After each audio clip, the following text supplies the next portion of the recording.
You can get online with the All-Star Game at www.nbc.com/sports. Who will be there? Why, Gary Carter answering your questions, providing some commentary from this point through the 7th inning. And after the game, live audio feeds, including all the post-game press conferences.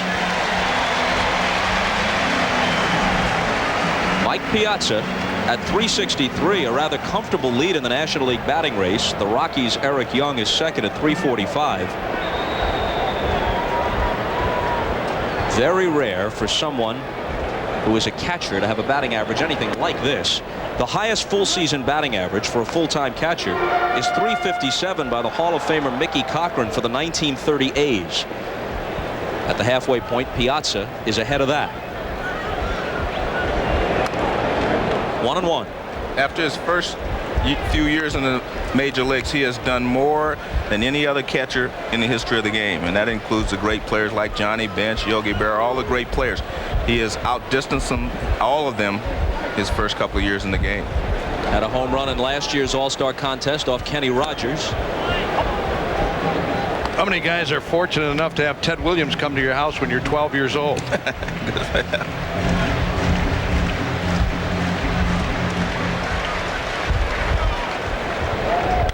Goodbye. Absolutely crushed.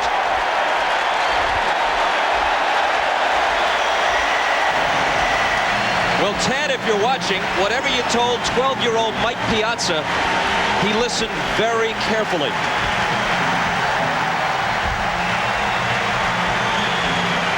Bobby has a very unusual swing in that he straightens up on his front leg much like a golfer. And he golfed this ball right out of here. This looked like a golf ball when he hit it.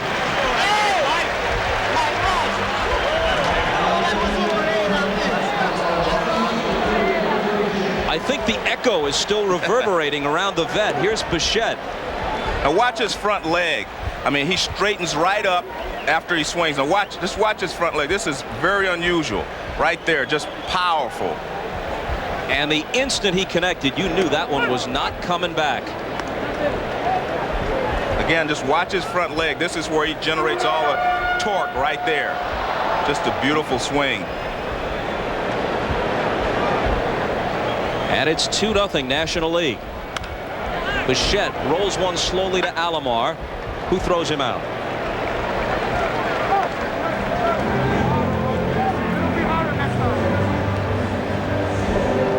It's worth another look. I tell you, you're right, Joe. You know, in one way, it almost looks like he's blocking himself when he does that.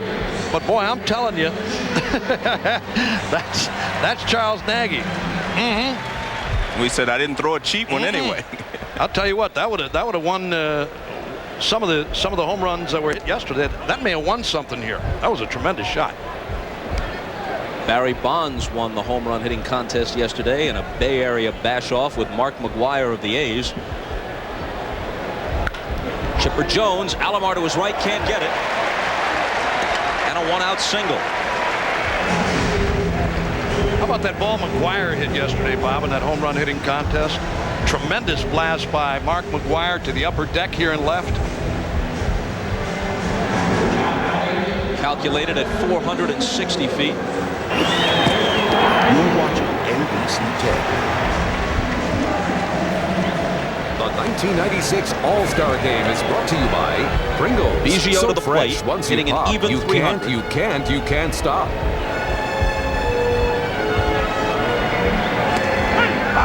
And a call Welcome strike. back to Veterans Stadium. And a young boy who attended many games here. That's Mike Piazza with his brother Vince. They grew up in the Philadelphia suburb of Phoenixville, given the Dodgers jerseys by their close family friend Tommy Lasorda, and given some hitting tips by Hall of Famer Ted Williams. That's when Mike was 12 years old. They had an indoor batting cage at the house, and apparently some of that support paid off way back then. As Mike, a four-time All-Star, joins us now. What are your emotions of returning to this ballpark? I'm just kind of numb. I can't really describe it. I'm just in awe, and to see all family and friends here is a great thrill for me. I'm having a blast. What was your first game like when you came here 20 years ago? Well, I just remember sitting way up in the 700 level somewhere, and Mike Schmidt, who's in the locker room, hitting 2 home runs. You look at Biggio. Here's a guy who started his career as a catcher. He's been a second baseman for several years. They preserved his speed by getting him out from behind the plate. It's just an overwhelming Piazza's a much different kind of player. I know that your close friend and also your manager, Tommy Lasorda, recently suffering from a heart attack. He's sure to be watching the game tonight. Have you talked to him, and is he going to be able to return? You know, when he's doing a lot better, and he's starting to get his appetite back. We expect him back soon, so we wish him well. Okay, great. Have a wonderful time tonight. There will be a large contingent of fans cheering, of course, for Mike Piazza, the other player getting the loudest ovations here at the vet. It's Cal Ripken Jr., the all-star for the Baltimore Orioles, and of course the owner of baseball's consecutive games played streak.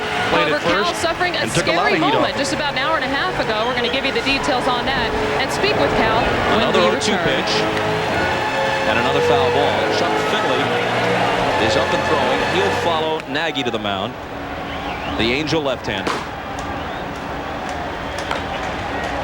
But you know, speaking of Johnny Bench, one of the greatest players of all time, but done by the time he was 34, 35 years old. And his quote was, "A catcher's body is like an outlaw on his horse. He's got to ride that nag till it drops."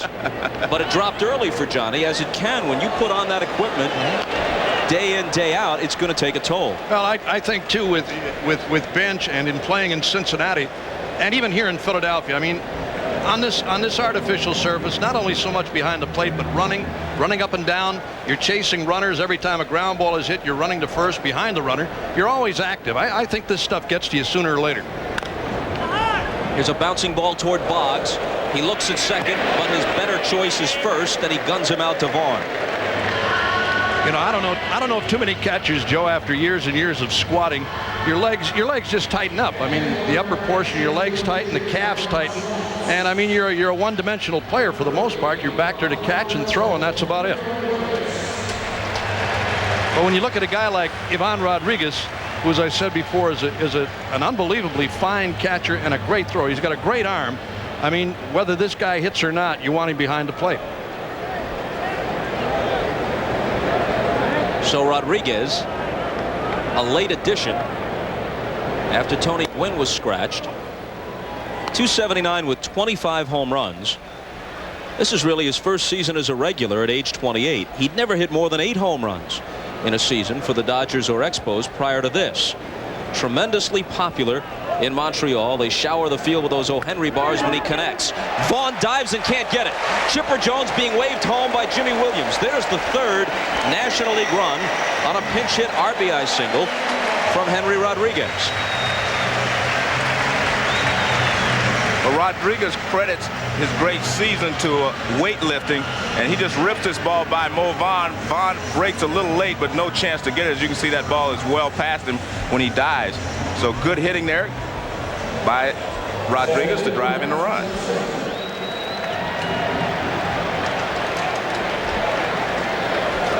Two-out RBI hit. The inning began with a tremendous homer off Piazza's bat.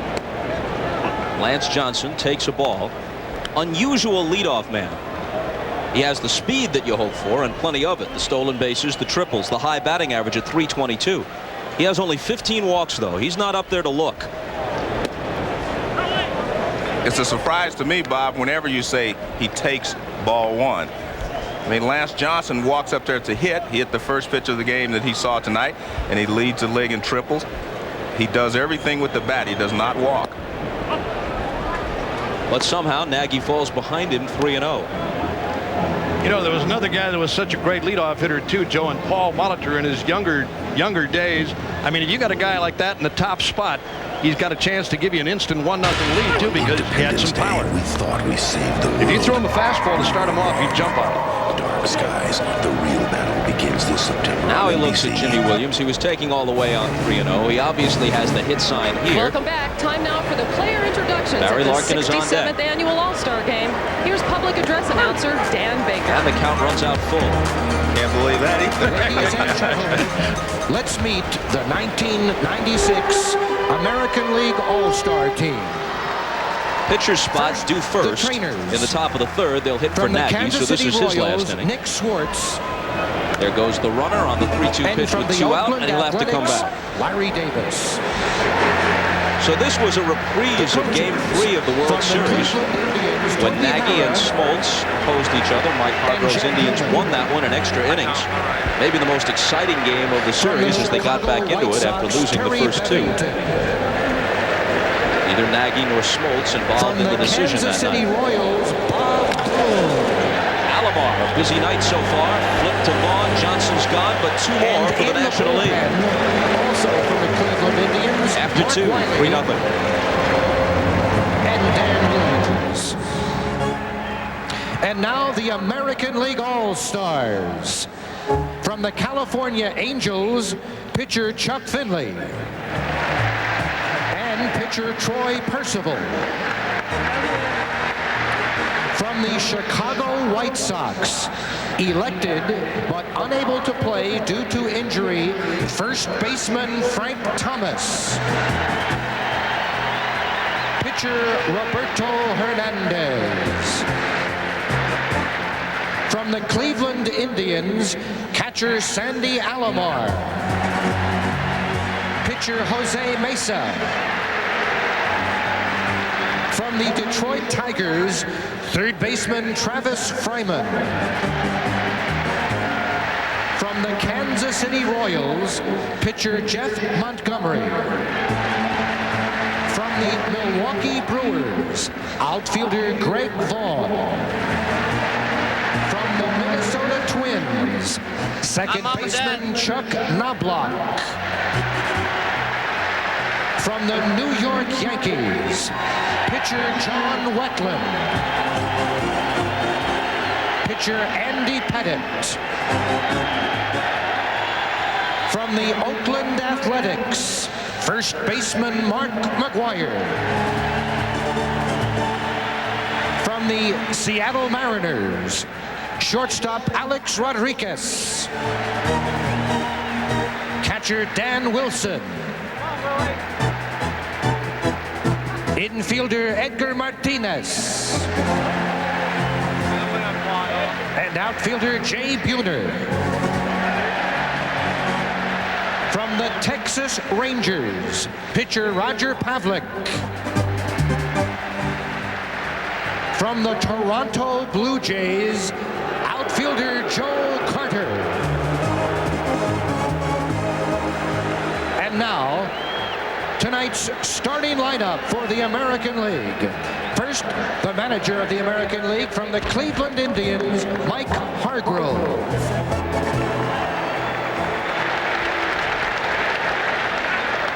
Leading off from the Cleveland Indians, center fielder Kenny Lofton.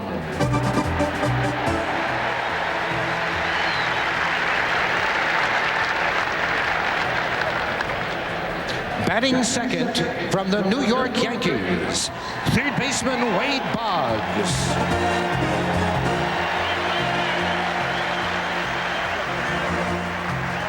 Batting third from the Baltimore Orioles, second baseman Roberto Alomar.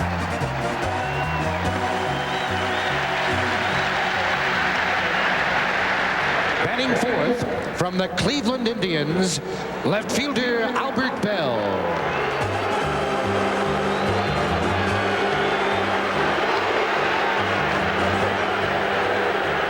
Batting fifth from the Boston Red Sox, first baseman Mo Vaughn.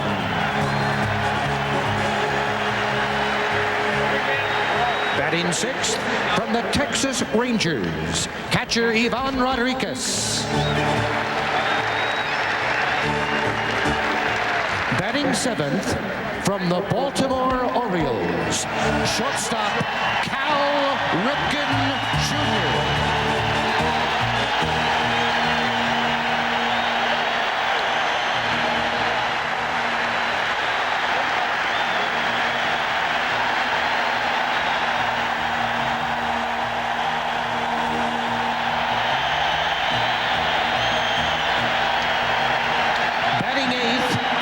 Baltimore Orioles, right fielder Brady Anderson.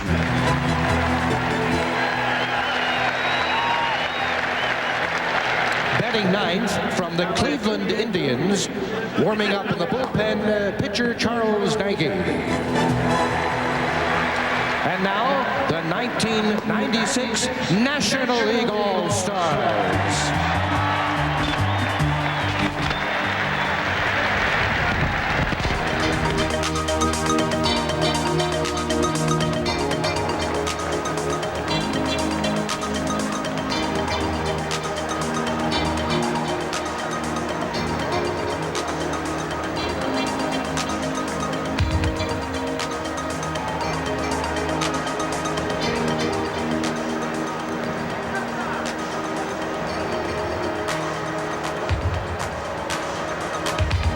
The trainers from the Atlanta Braves, Jeff Porter.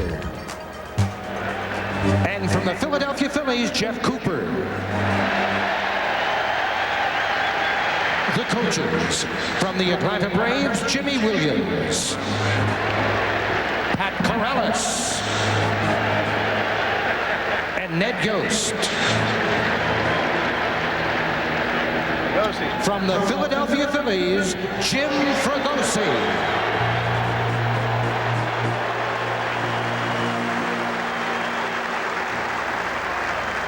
And also in the bullpen from the Atlanta Braves, Leo Mazzoni. And now the National League All-Stars. From the Atlanta Braves, pitcher Greg Maddux. Pitcher Mark Wohlers. And pitcher Tom Glavine. From the Chicago Cubs, pitcher Steve Traxel. From the Colorado Rockies, infielder Eric Young. And outfielder Ellis Burks. From the Florida Marlins, outfielder Gary Sheffield. And pitchers Al Leiter and Kevin Brown.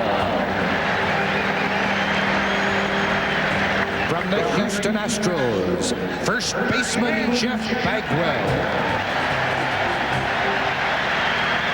From the Los Angeles Dodgers, pitcher Todd Worrell.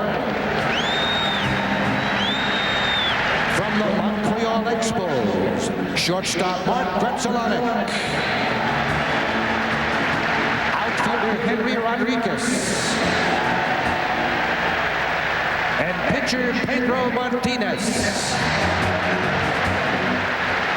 From the New York Mets, catcher Todd Hundley. From the Philadelphia Phillies, pitcher Ricky Bottalico.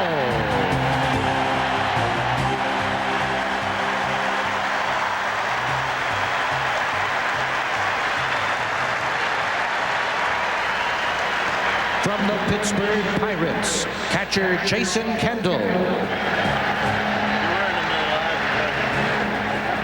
From the St. Louis Cardinals, shortstop Ozzie Smith.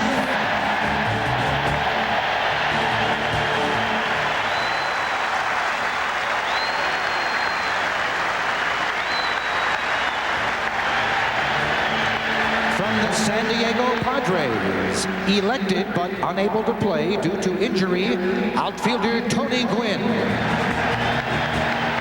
And third baseman Ken Caminetti. And now tonight's starting lineup for the National League. First, the manager of the National League from the Atlanta Braves, Bobby Cox.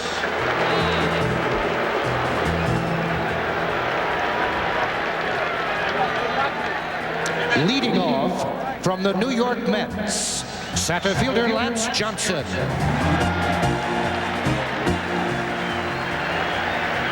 Batting second from the Cincinnati Reds, shortstop Barry Larkin.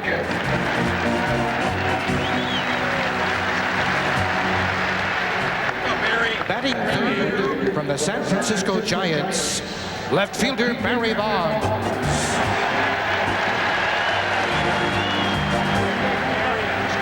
Batting fourth from the Atlanta Braves, first baseman Fred McGriff.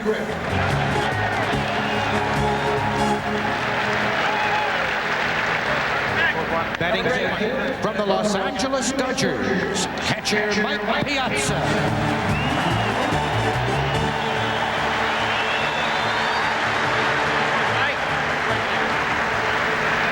Batting sixth from the Colorado Rockies, right fielder Dante Bichette.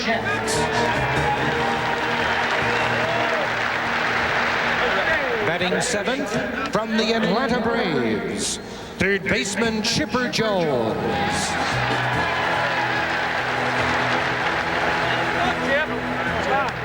Batting eighth from the Houston Astros, second baseman Craig Biggio.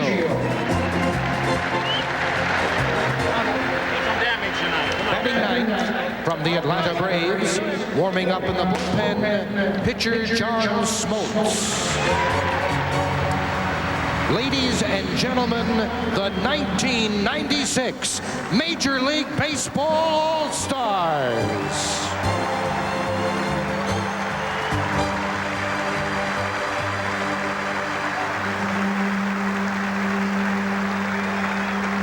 Now, ladies and gentlemen, please rise for the singing of the Canadian National Anthem by Canada's own Sarah McLachlan.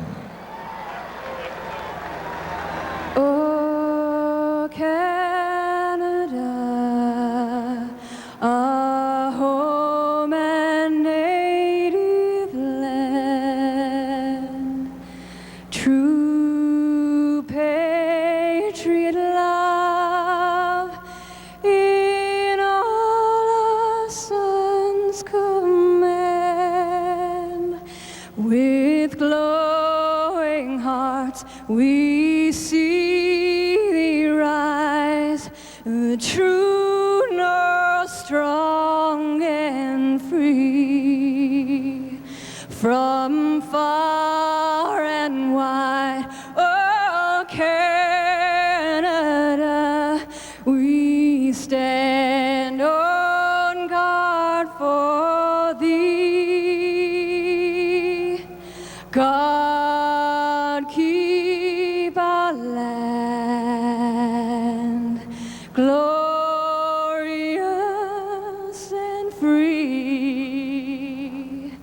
Oh, Canada, we stand on guard for thee. Oh, Canada, we stand on guard for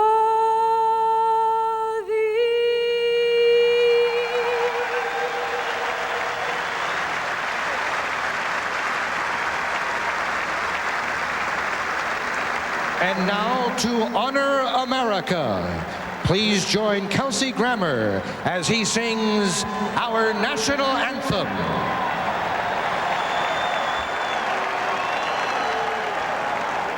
Oh, say, can you see by the dawn's early light what so proudly we hailed at the twilight's last gleaming, whose broad stripes and bright stars through the perilous fight o'er the ramparts we watched were so gallantly streaming, and the rocket's red glare, the bombs bursting in air, gave proof through the night that our flag was still there. Oh, say does that star-spangled banner yet wave o'er the land of the free and the home of the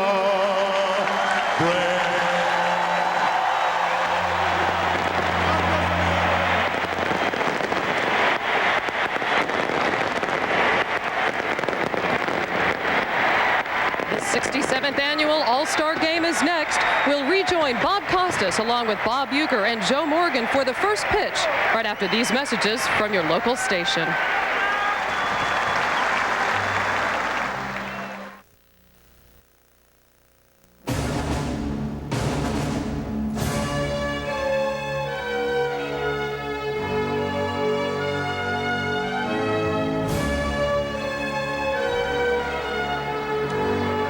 Welcome back to Veterans Stadium. First pitch of the All-Star Game just a few minutes away. And as we rejoin you from the booth, Joe Morgan is here along with Bob Uecker. One is a 10-time All-Star, a 2-time MVP, and a Hall of Famer. The other is simply Mr. Baseball. To Uecker in a moment, but first, Joe, we'll talk about this all game long. But this outburst of power, it's been building for a few years, but this year, it's out of control. 27 is the record back in 1987 for most major leaguers with 30 or more home runs. At the present pace, 64. Yeah, 64 guys would hit 30 or more. What's going on here? Well, this All-Star Game has a chance to rival the 1971 game where 6 Hall of Famers hit home runs, highlighted by Reggie Jackson's shot on the roof in Detroit. With the exception of the World Series, this is baseball's biggest show, and every player here would like to do something special tonight. In fact, singles won't even count unless they drive in runs. And so I think tonight every player will go to the plate thinking, yes, go for it. Well, that was the National League philosophy apparently last year in Texas. They had only 3 hits. All of them were solo homers. They won the game 3-2. They say, that good pitching will stop good hitting, but well, there's an awful lot of hitting here. That's the story, Bob. And tonight a pair of right-handers in Charles Nagy, an 11-game winner with the Indians. He's a breaking ball type pitcher, throws a lot of off-speed stuff. On the other side, you've got John Smoltz. As a matter of fact, it's a rematch from Game 3 of the World Series last year. Smoltz at 14-4, strictly power, great fastball, breaking ball, and a split-fingered fastball to go with it. And here is the lineup that John Smoltz will face. And the change is Mo Vaughn of the Red Sox in. For the injured Frank Thomas. Thomas has a sprained left foot. He played through it in an important weekend series against the Indians and expects to be back in the lineup on Thursday when the second half of the season begins for the White Sox against Kansas City. But he is unlikely to even pinch hit tonight. He simply was introduced. So Bell will hit 4th, and Vaughn starts at first base and bats 5th. The defense now behind Smoltz. Well, you'll have Dante Bichette in the outfield, Lance Johnson. You have Dante Bichette in right field, Lance Johnson in center, Barry Bonds in left, Chipper Jones at third, Barry Larkin, Craig Biggio, and McGriff on the right side, John Smoltz on the mound, and Mike Piazza behind the plate. And while we have a chance, here are the umpires. Randy Marsh of the National League will call balls and strikes. Larry McCoy from the American League at first. Charlie Relaford, National League at second. Joe Brinkman, American League at third. Left field line, Larry Poncino of the National League, and Chuck Merriweather of the American League will call the plays down the right field line. Muggy night, chance of rain, some fell earlier. Game time temperature around 80. First time the game has been here in 20 years, appropriately in the bicentennial year of 1976. The Vet played host to the game.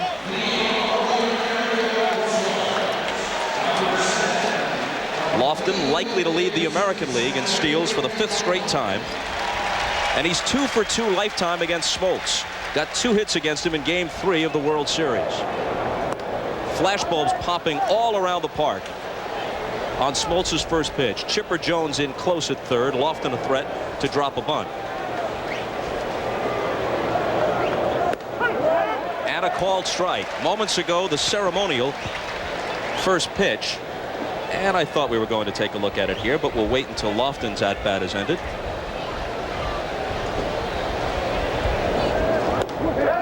One pitch. They check at third. He did not go around.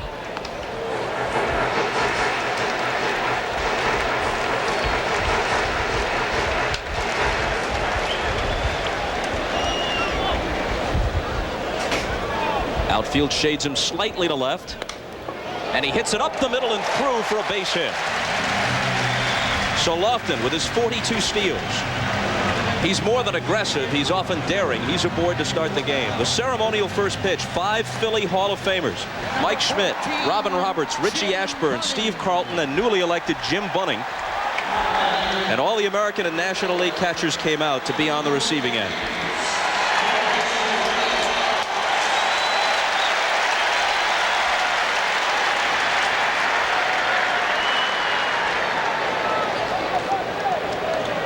Wade Boggs now in his 12th All-Star game, 11th in succession.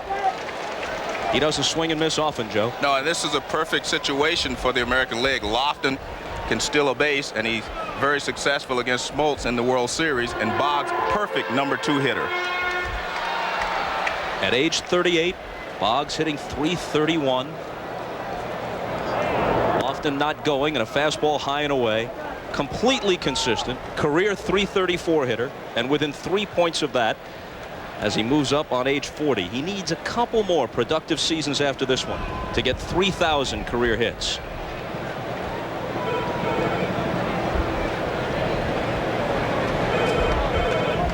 He's going on the 1-1 pitch. He had a tremendous jump, and he's in there. You described it perfectly, Bob. He had a great jump on Smoltz, who has a very slow delivery to the plate, as you can see. Piazza has not been successful this year throwing out base runners, but Lofton had such a great jump. He stole that on the pitcher, not the catcher. I don't think Johnny Bench or Mickey Cochran would have gotten him, but Piazza, as you say, has gunned down only 14 of 95. Poor percentage. Boggs now lifts one sky high, and Chipper Jones calls. One out. On the other hand, the American League starting catcher, Ivan Rodriguez, is a tremendous thrower, one of the best in baseball. Well, I put him in the class of a Johnny Bench, who Joe saw many times, and I had the opportunity to play against. I don't think this guy takes a backseat to anybody in baseball. Piazza may be a little bit better offensively, but Rodriguez, as far as catching and throwing, I mean, he's unbelievable. He loves to throw to bases, picking guys off. He can take a picture out of a jam. He's tough. He really is. He's a great catcher. A strike to Alomar, who flirted with 400, in fact topped it in early June, but he's tailed off and down to 352. Playing with a jammed ring finger on his left hand, hurt it diving head first into first base a few days ago against the Red Sox. 1-1.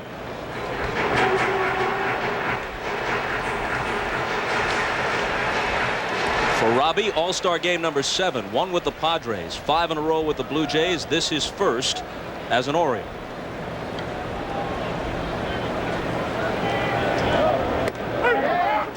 Fastball making Piazza's glove pop. A ball and 2 strikes. Smoltz, at age 29, is appearing in his 4th All-Star game. The loser as a 22-year-old in the 1989 game at Anaheim. Leads the majors in wins, though he has lost his last 3 decisions. This ball is hit hard toward the gap in right center field, and coming on to make the catch is Lance Johnson. Tagging at third is Lofton, and he sprints in there. So Lofton moves up from second to third, but with 2 out.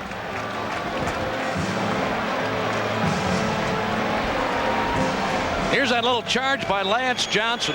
You won't find too many guys who will do this. I mean, it's got to be a guy with speed who will tag and go to third. You don't want to take a chance on getting thrown out. Johnson throws the ball pretty well. He got to that one quickly, but Lofton, as you see, in there easily. And a good play by Jones to knock down that throw and stop it. Albert Bell, booed yesterday during the workout, booed during the introductions, booed although at lower decibels as he walked to the plate here in the first.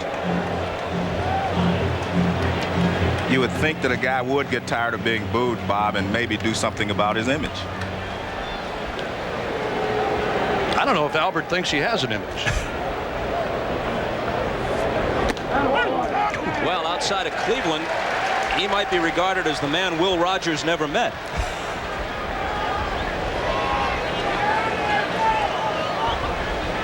I know one thing, he's meeting some serious gas from Smoltz here in the opening inning. 1-1 pitch. Couldn't catch up with it. Players in the National League will tell you that John Smoltz has the best stuff of all the starters on the Atlanta Braves. And we get a look at this hard slider diving away from Albert Bell. No chance there. He has more margin for error than any of the other starters. The other ones are great finesse pitchers. and it holds at 1-2. Bell has 27 home runs, but just 2 in his last 22 games, and his batting average has dipped beneath 300 at 293.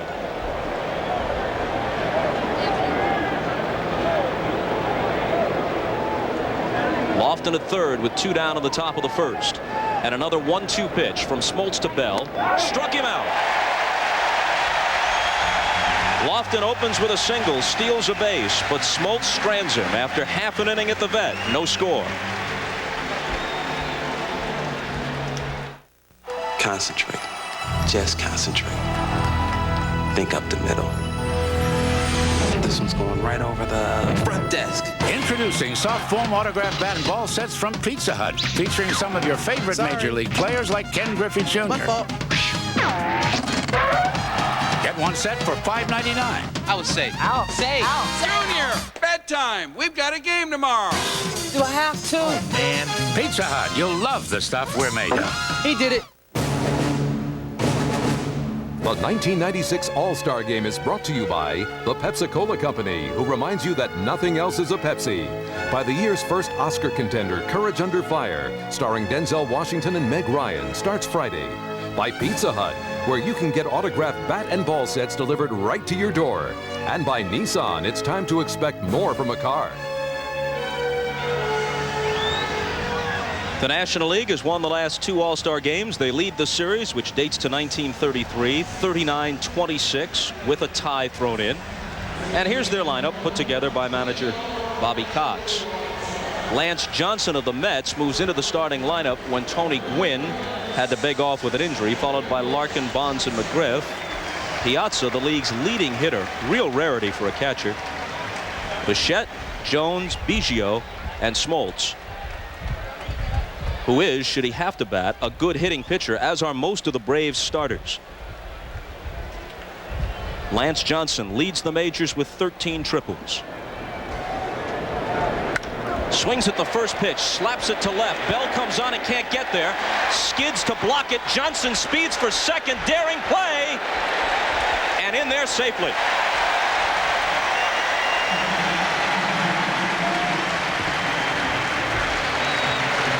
This is what Lance Johnson does best. He swings at the first pitch quite often, but actually 2 good plays here. A good play by Albert Bell. This ball is smoked in the gap in the left center field.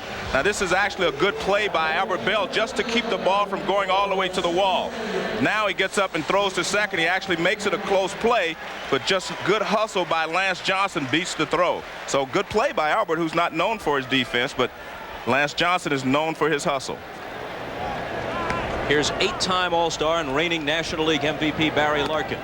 Up and in from Nagy for a ball, even as fast as Johnson is. If Lance Johnson isn't thinking extra base hit from the moment he leaves the batter's box, no chance. No chance. You're right.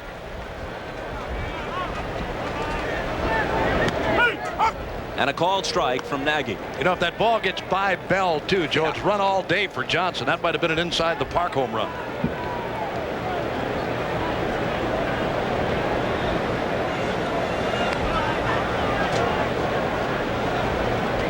Johnson dancing off second as Nagy delivers.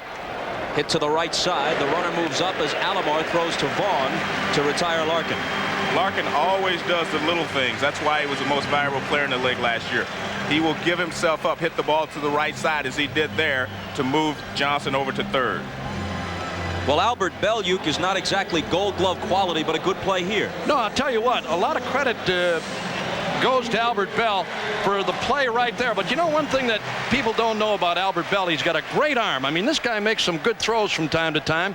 I know once in a while he butchers a ball in the outfield, but he can throw. This will get a run home. Vaughn to Nagy covering. RBI for Bonds on the ground out. 1-0 National League. Well, that sort of tells you that Mike Hargrove feels his team is going to score a lot of runs. They just gave that run away in the first inning.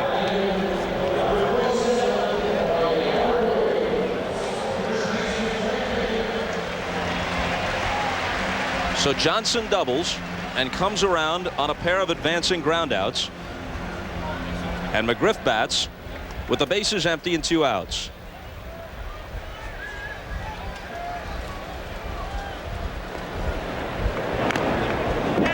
Strike one. In a tailspin, just 17 of his last 100. And he, like Bell, has slumped beneath 300 at 296 with 20 home runs.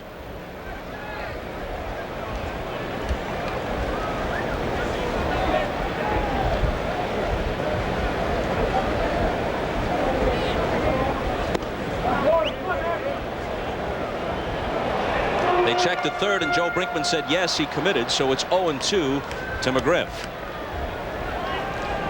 Now here's that last check swing, or not a check swing by McGriff, and a good call by Brinkman, it looked like. We always get a second chance up here, but not downstairs. Inside 1-2. Joe, how many times have you had a check swing and didn't think you went around? All the time. Probably right? 99% of the time.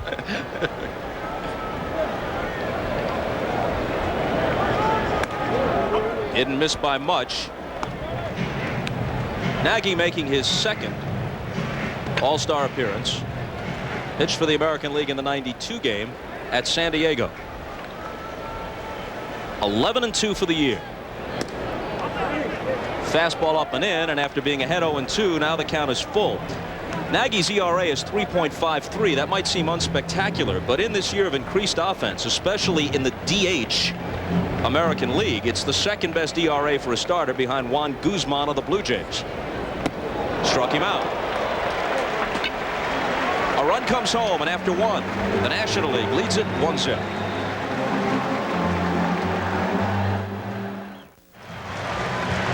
John Smoltz lost his first decision of the year, then reeled off 14 straight victories, but comes into the All-Star game on a 3-game losing streak, and in those 3 starts, he's given up 19 runs, but he has very good stuff off the first inning tonight. And to start the second, he'll face Mo Vaughn of the Red Sox, who rips one over McGriff and down the line for extra bases. Chased into the corner by Bichette, who gets it back in as Vaughn trots it with a double. Well, Vaughn tuned up for this All-Star game in a game you broadcast, Joe, on Sunday night in Baltimore with 2 titanic home runs, and he wasted no time jumping on the first one here. The last being a 9th inning game-winning home run. I mean, he just rips this ball past Freddie McGriff. It wasn't that the ball was over his head. The ball got past McGriff before he could jump up and down into the corner. Actually, a good play there by Bichette just to hold him to a double, although Mo Vaughn, of course, not known for his speed. But they call him the hit dog in Boston. Maurice Samuel Vaughn. I like Mo. He don't like Maurice. Ivan Rodriguez. At age 24, he's a 5-time All-Star, and his batting average has gone up. He's always been excellent defensively. His batting average has gone up every year. Top 300 for the first time last year, and as you see, he's at 313 now. I was talking about him earlier, Bob. He's a great young talent. He really is. He hasn't put the numbers up yet that some of the great catchers in the game have, but this guy is really something. Reaches for one, pops it into shallow right. Biggio back from second for the catch, and we go downstairs to the National League dugout. Jim Gray. Jim. All right, thank you very much, Bob Costas. A very unique and rare opportunity to talk to manager Bobby Cox while he is managing. Bobby, let me ask you, are there a lot of signals and strategy that goes on in this game, or is it more of a sandlot game? Well, it's not strictly not a sandlot game. We go over a lot of signs in our meeting yesterday. We went over, the squeeze, the hit and run, the bunt, the whole works. But, these guys are so talented, and they all such are great hitters. You don't employ too many things just to manufacture one run. But if we get late in the ball game, we may have to do that. Then we'll do it. But this is unique. Normally we don't talk to the press during the ball game. As we see Cal Ripken Jr. now up at bat, let me ask you, is it more important to win this game, or is it more important to get everybody into the game? I told our players it's a combination. We want to win it, and this is one of the few, really, I think, professional all-star games that, where the players really go out there and battle their rear ends off and try to win, because it's just not that way anymore. In football and the NBA, it's just a little bit different. People understand that, but it's still very competitive in baseball, so we want to win it. Now, the starters can stay in for 3 innings, and then you start making some changes. Which starters might we expect to see longer? Well, John Smoltz is only going to go 2. We got Kevin Brown up now, and he's the 4th hitter next inning, and we'll probably pinch hit for sure, but this will be the last inning for John. We want to make sure we get most of the pitchers in. It's the only way we can do it. And Kevin's good for only 1 inning. He pitched last Saturday, and he can go the 1, and you know, I'm anxious to see him. All right, Bobby, we appreciate you taking the time with us. Let's go back upstairs to Bob Costas. Thanks, Jim and Bobby. 3-0 pitch. Ripken a likely green light if he sees one he likes, but he takes a strike. Vaughn at second, 1 out, top of the second, 1-0 National League. If you're keeping track, the streak is at 22-39. And of course, the All-Star game doesn't count toward it. Hit hard, left center field, but over his bonds. Vaughn plays it halfway, and there's the second out. Uke, what was your longest streak? Yellow, right down my back, buddy. Against a guy like Smoltz, anyway, I'll tell you that. Now here's that last ball hit by Ripken, a fastball. He didn't hit it all that well. He hit it off the end. It didn't sound good when he hit it. Little fly ball to left. Bonds had an easy play for the second out. Indirectly, Bob, we see the difference between the American League and the National League. When the guy led off for a double with the National League, Barry Larkin hit the ball to the right side, moved him along where he could have scored on a ground ball. They did not do that with the American League All-Stars. They're more of a big bomb type team. How big? A 30 home run guy hits 8th. Yeah, right. that's big. He's on a pace to hit 58. Top 20 only once in his whole career prior to this season. Hit hard, McGriff behind the bag. His teammate Smoltz covers, and they're out of the second inning. After 1.5, it remains 1-0 National League. My job is to complete the awarding of the Medal of Honor for Captain Karen Walden. I intend to do it. On July 12th, discover the power of courage. Captain Walden saved our lives. Courage Under Fire is a masterpiece. The first true blue Oscar contender of the year. Denzel Washington, Meg Ryan, Courage Under Fire. I'm gonna find out the truth, I guarantee you that. Rated R. Friday, only in theaters. You can get online with the All-Star Game at www.nbc.com/sports. Who will be there? Why, Gary Carter answering your questions, providing some commentary from this point through the 7th inning. And after the game, live audio feeds, including all the post-game press conferences. Mike Piazza at 363, a rather comfortable lead in the National League batting race. The Rockies' Eric Young is second at 345. Very rare for someone who is a catcher to have a batting average anything like this. The highest full season batting average for a full-time catcher is 357 by the Hall of Famer Mickey Cochran for the 1930 A's. At the halfway point, Piazza is ahead of that. 1-1. After his first few years in the major leagues, he has done more than any other catcher in the history of the game, and that includes the great players like Johnny Bench, Yogi Berra, all the great players. He has outdistanced them, all of them, his first couple of years in the game. Had a home run in last year's All-Star contest off Kenny Rogers. How many guys are fortunate enough to have Ted Williams come to your house when you're 12 years old?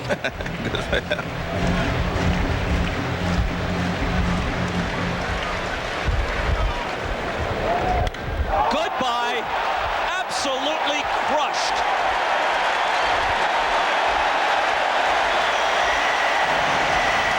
Well, Ted, if you're watching, whatever you told 12-year-old Mike Piazza, he listened very carefully.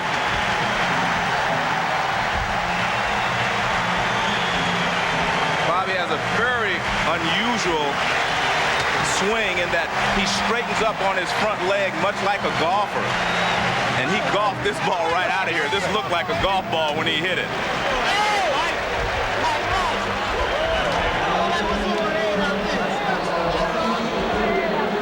I think the echo is still reverberating around the vet. Here's Bichette. Now watch his front leg. I mean, he straightens right up after he swings. Now just watch his front leg. This is very unusual. Right there, just powerful. And the instant he connected, you knew that one was not coming back. Again, just watch his front leg. This is where he generates all the torque right there. Just a beautiful swing. And it's 2-0 National League. Bichette rolls one slowly to Alomar, who throws him out.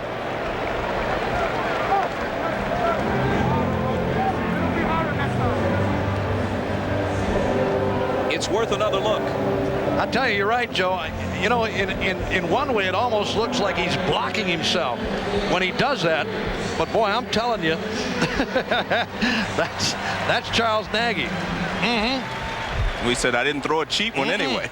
I'll tell you what, that would have won some of the home runs that were hit yesterday. That may have won something here. That was a tremendous shot. Barry Bonds won the home run hitting contest yesterday in a Bay Area bash-off with Mark McGwire of the A's. Chipper Jones, Alomar to his right, can't get it. And a one-out single. How about that ball McGwire hit yesterday, Bob, in that home run hitting contest? Tremendous blast by Mark McGwire to the upper deck here and left. Calculated at 460 feet.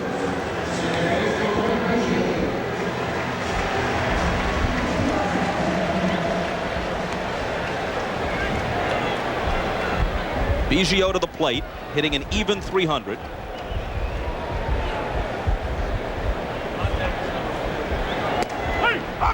And a called strike.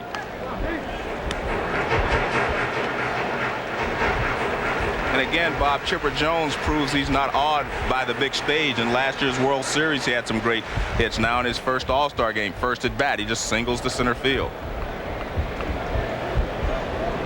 Nagy's 0-1 pitch to Biggio. Squibbed foul.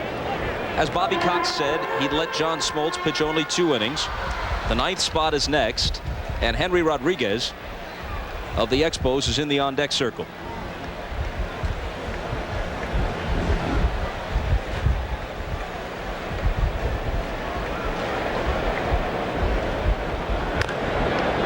And the count holds 0-2. You know, you look at Biggio. Here's a guy who started his career as a catcher. He's been a second baseman for several years. They preserved his speed by getting him out from behind the plate. Now, Piazza's a much different kind of player, but what you can hit as Piazza can, a lot of people wonder, will he play his whole career as a catcher? You know, when you talk to Piazza about it, about that very subject, he said, I love catching. I want to catch. But you're right, down the road, and again, in talking about a league leading hitter, you know this guy can't run, so what he hits, he gets, he earns. But it's not a bad move. I mean, it's happened before where a guy ends up at first. Johnny Bench played third for you guys, Joe, at Cincinnati for a while, played at first, and took a lot of heat off of him. Another 0-2 pitch, and another foul ball. Chuck Finley is up and throwing. He'll follow Nagy to the mound, the Angel left-hander. But you know, speaking of Johnny Bench, one of the greatest players of all time, but done by the time he was 34, 35 years old. And his quote was, a catcher's body is like an outlaw on his horse. He's got to ride that nag till it drops. But it dropped early for Johnny, as it can when you put on that equipment day in, day out. It's going to take a toll. Well, I think too with Bench and in playing in Cincinnati and even here in Philadelphia, I mean, on this artificial surface, not only so much behind the plate, but running up and down. You're chasing runners every time a ground ball is hit. You're running to first behind the runner. You're always active. I think this stuff gets to you sooner or later. Here's a bouncing ball toward Boggs. He looks at second, but his better choice is first, and he guns him out to Vaughn. You know, I don't know if too many catchers, Joe, after years and years of squatting, your legs just tighten up. I mean, the upper portion of your legs tighten, the calves tighten, and I mean, you're a one-dimensional player for the most part. You're back there to catch and throw, and that's about it. But when you look at a guy like Ivan Rodriguez, who, as I said before, is an unbelievably fine catcher and a great thrower. He's got a great arm. I mean, whether this guy hits or not, you want him behind the plate. So Rodriguez, a late addition after Tony Gwynn was scratched. 279 with 25 home runs. This is really his first season as a regular at age 28. He'd never hit more than 8 home runs. in a season for the Dodgers or Expos prior to this. Tremendously popular in Montreal. They shower the field with those O. Henry bars when he connects. Vaughn dives and can't get it. Chipper Jones being waved home by Jimmy Williams. There's the third National League run on a pinch hit RBI single from Henry Rodriguez. Well, Rodriguez credits his great season to weightlifting, and he just ripped this ball by Mo Vaughn. Vaughn breaks a little late, but no chance to get it. As you can see, that ball is well past him when he dives. So good hitting there by Rodriguez to drive in the run.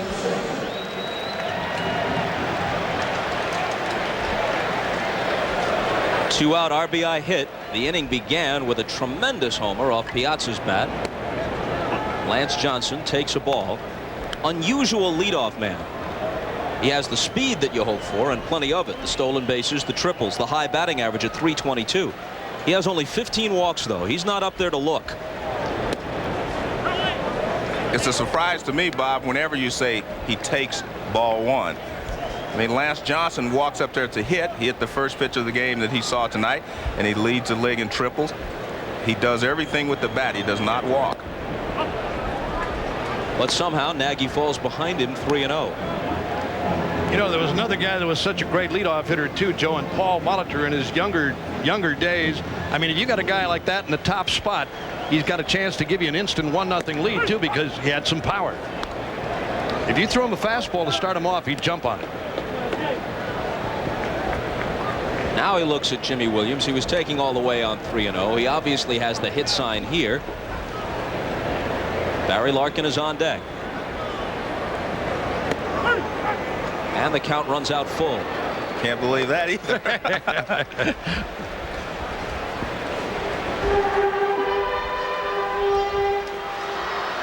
Pitcher's spot due first in the top of the third. They'll hit for Nagy, so this is his last inning.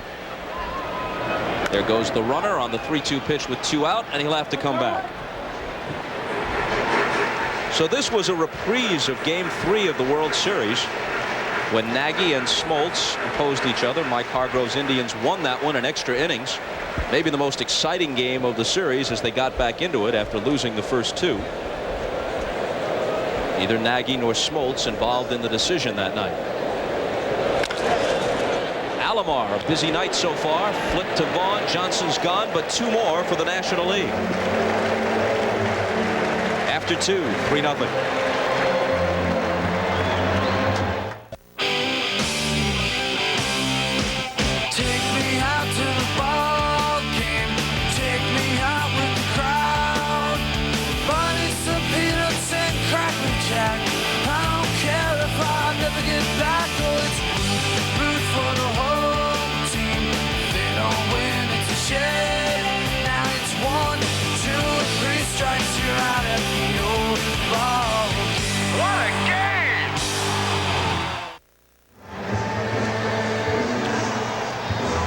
New pitcher for the National League, Kevin Brown of the Marlins, formerly with Texas and most recently with the Orioles. Pitched a scoreless inning and won the 1992 game for the American League in San Diego. It's a crime to pitch this well, to strike out 79 and walk only 16, to have an ERA under 2 and get only 7 runs in the 7 losses and be just a .500 pitcher. It is unbelievable. I mean, he has pitched so well this season, but the Marlins have trouble scoring whenever he's on the mound. They have trouble scoring quite often, but especially when he pitches. Good sinker, slider, but he has an overpowering sinker. It's a heavy sinker, but he has a good slider to go along with it and an occasional changeup. Edgar Martinez, 2-time American League batting champion, probably his only at-bat since he's really a DH. He'll hit for Nagy to start the third. Is he baseball's most underappreciated hitter? So many hitters putting up phenomenal numbers, but what this guy is doing deserves mention. He's on pace to break the all-time single-season record for doubles. Not just break it, but demolish it. At his present pace, with 42 at the break, he'd hit 80. The record is 67. And get this, with the extra base hits, he's got a chance to break Babe Ruth's mark for most extra base hits in a season, which is 119 dating back to the 20s. he is a phenomenal hitter, and what he does best, Bob, is he waits on the pitch and he will drive it to right field. You pitch him inside, he will pull the ball. He finds the gaps. That's why he hits a lot of doubles. 2 balls and a strike. I'm going to say, Bob, the one thing about a guy like Edgar is the fact that he's strictly a DH, and I think that's why he doesn't get a lot of credit. I mean, a guy that plays every day, plays defense, and hits too, gets a lot more of the credit. This guy sits there and takes his 4 whacks a night and should hit well. I mean, that's what people figure. Larkin at shortstop. Throws him out, and we go back to Jim Gray. All right, thank you very much, Bob Costas. I'm now joined by Frank Thomas, 85 RBIs on the year. However, Frank was a late scratch tonight. He hurt his right foot. Give us the prognosis. Will you be able to play once the season commences again on Thursday? Well, who knows? It's up in the air right now. I'm not really a doctor, but the way it feels right now, I really don't know. I'm really concerned, but you know, hopefully I can get back in time and see what's really aggravating this thing, and hopefully I'm in the lineup on Thursday. But the way it stands right now, I don't think so. Frank, how disappointing is it to miss the All-Star game? You played in them before, so does it kind of cushion it a little bit? Oh, it's very disappointing right now. You know, the best in the game are here, and I would definitely want to be out there performing. It's the time to perform. It's time to shine, and I'm not able to perform, and it's really disappointing to be here, actually, when you're not playing. As we take a look at Kenny Lofton at the plate, you're chasing the Cleveland Indians. Last year, they ran away with it. What's been the difference this year? Why are you guys so much closer? I really think the key acquisitions are the veterans that we have now. These guys have brought a new attitude to the clubhouse, and they've all done their part, and they've helped pick this team back up on its feet where it was a couple years ago. So, you know, we got a whole new style of ball with Terry Beverden as a manager, and we're having a lot of fun, and hopefully we're going to make something happen for the rest of the season. All right, Frank, we hope you feel better. Thanks for joining us. Thank you, Jim. All right, back upstairs to you, Bob Costas. Thank you, Jim. So if Michael Jordan had stuck with baseball, he could have been, in theory, a teammate of Frank Thomas, since he was in the White Sox organization. But this guy, Kenny Lofton, was a teammate of the Bulls' Steve Kerr. Lofton, the 6th man at the University of Arizona when they went to the Final Four in 1988 for Lute Olson, but decided to go the baseball route. I think he made the wise choice.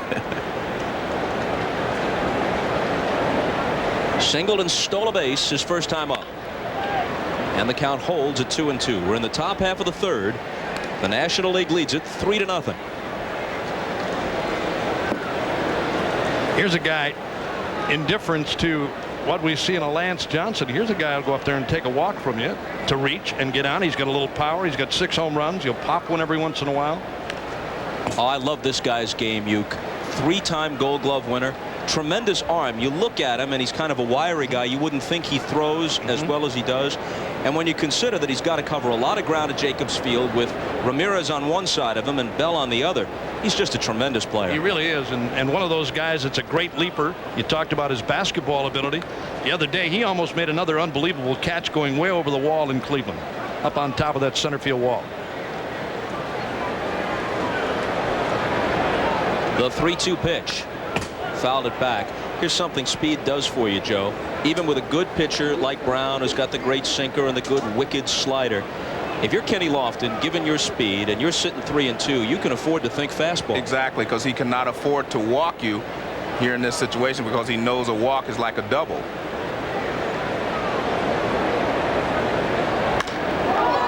Center field. Lance Johnson retreating to the track. Has it.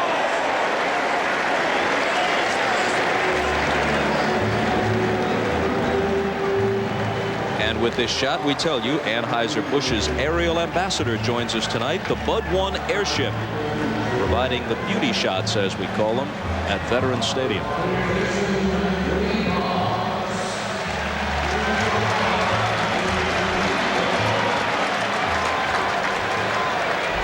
Now Wade Boggs, who popped out his first time.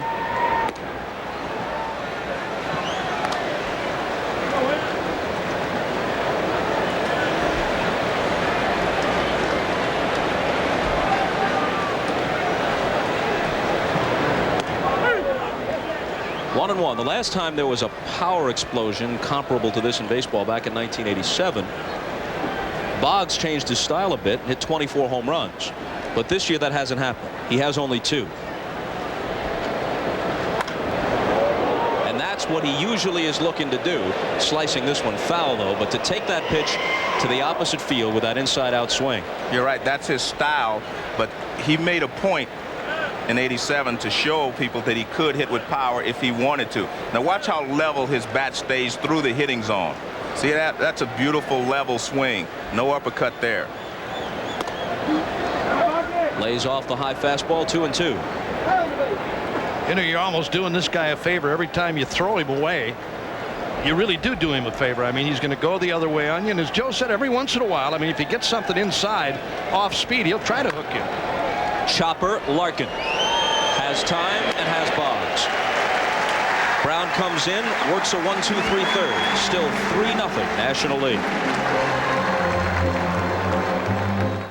Mr. Buhner, will you play Pepper with me? I can't, son. It's against the rules. How many times have you heard that? Hi, I'm Ken Griffey Jr. When I'm not running the bases, I'm running for president. Vote for me, and I promise to erase every no Pepper sign in America. Mr. Griffey, will you play Pepper with me? Sure, kid. Could you help me out with some swing states? Oh, yeah, I guess. A shoe on every foot and a Pepper game in every backyard. If I could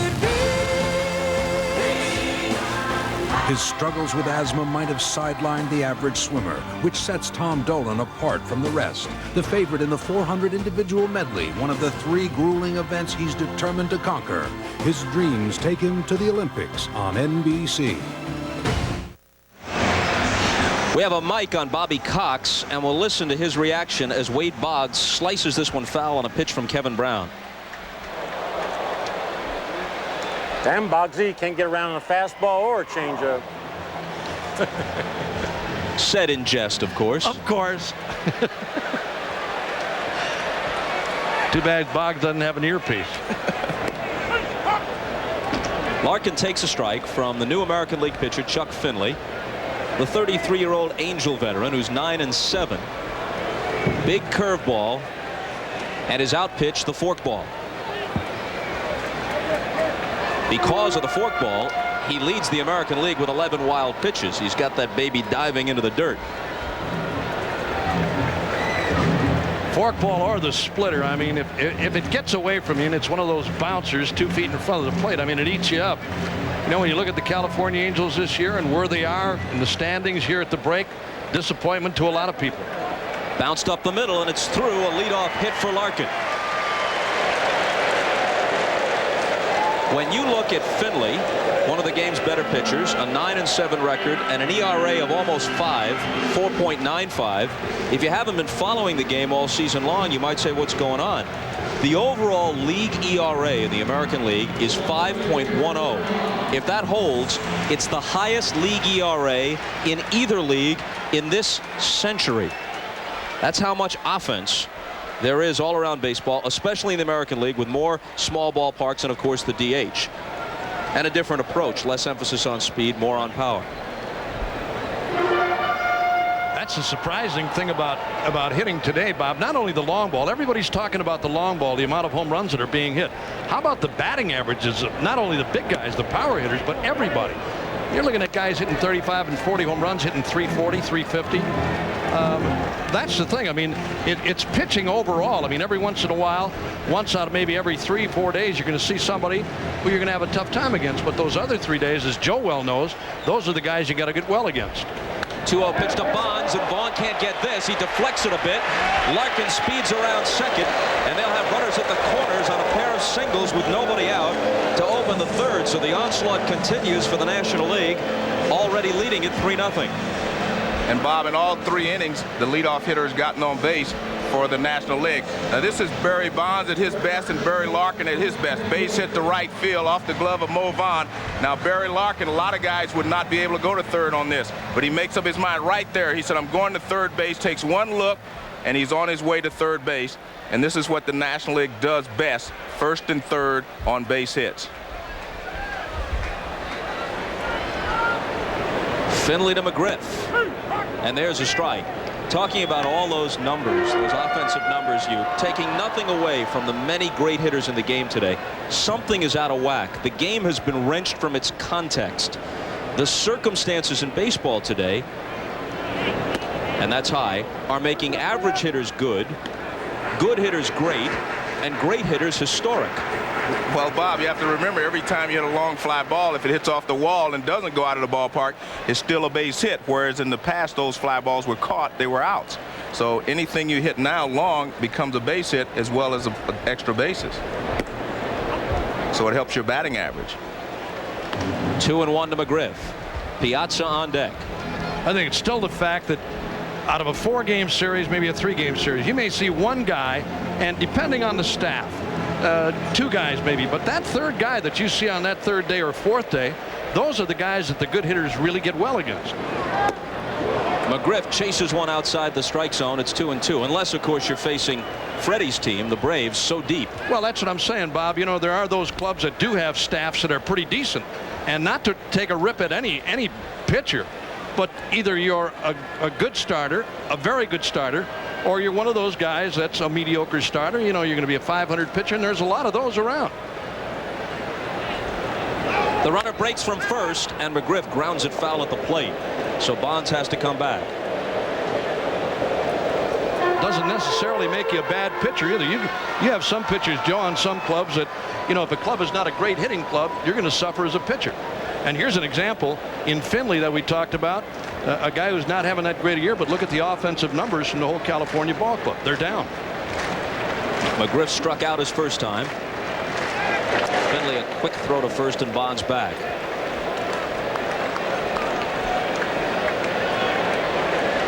Well, there's the obvious dilution of pitching because of expansion, the smaller strike zone, the smaller ballparks,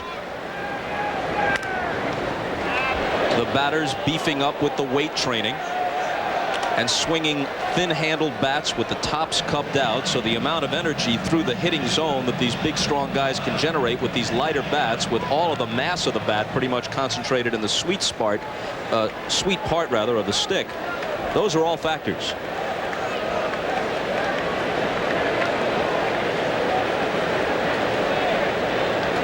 Bonds goes again.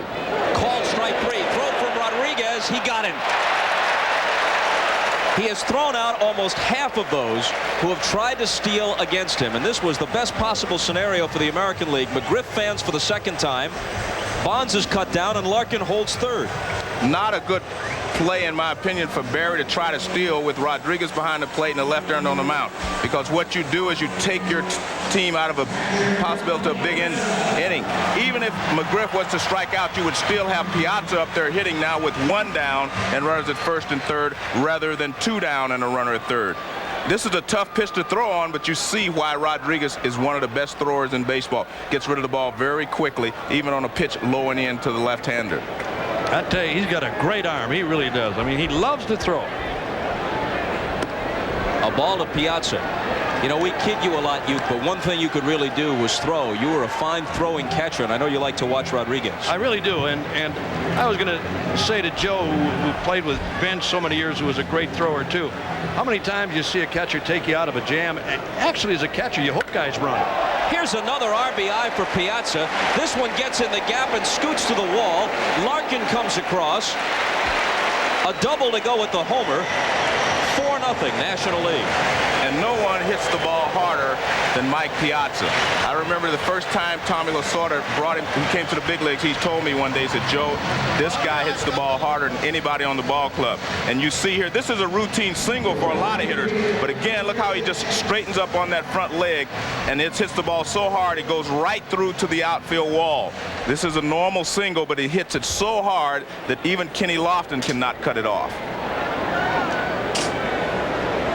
So it's Bichette.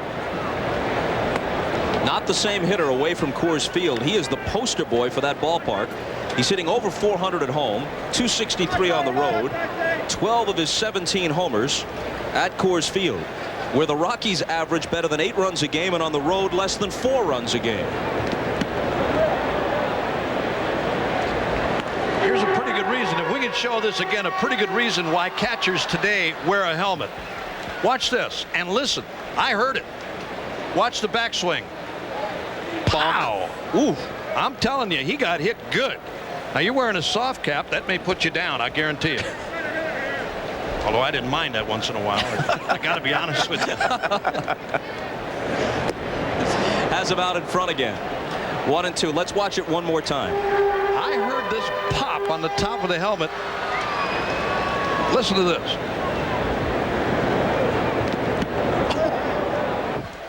Didn't even faze him.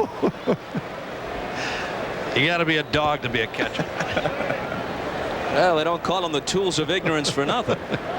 I'll tell Pudge you said that. He loves you.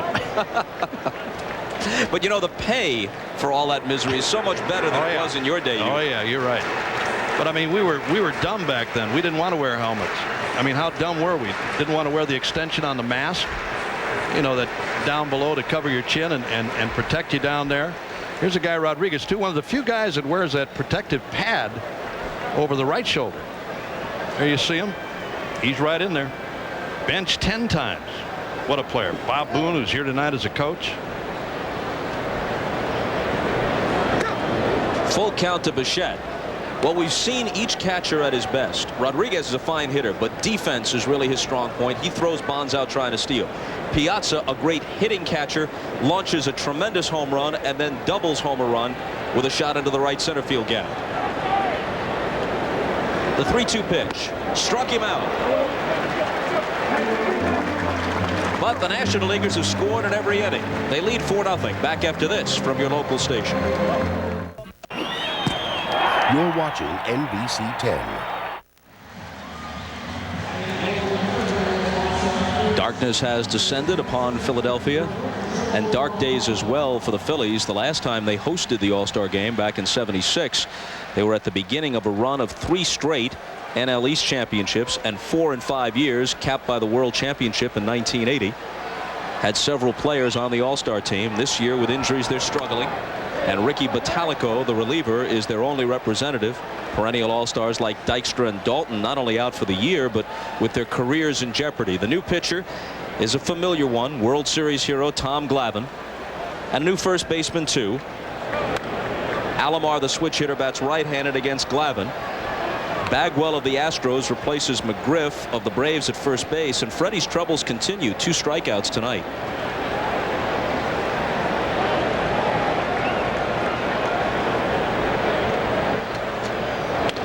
Alomar reaches for it, rolls it to Chipper Jones. It comes up on a nice hop, and he throws him out.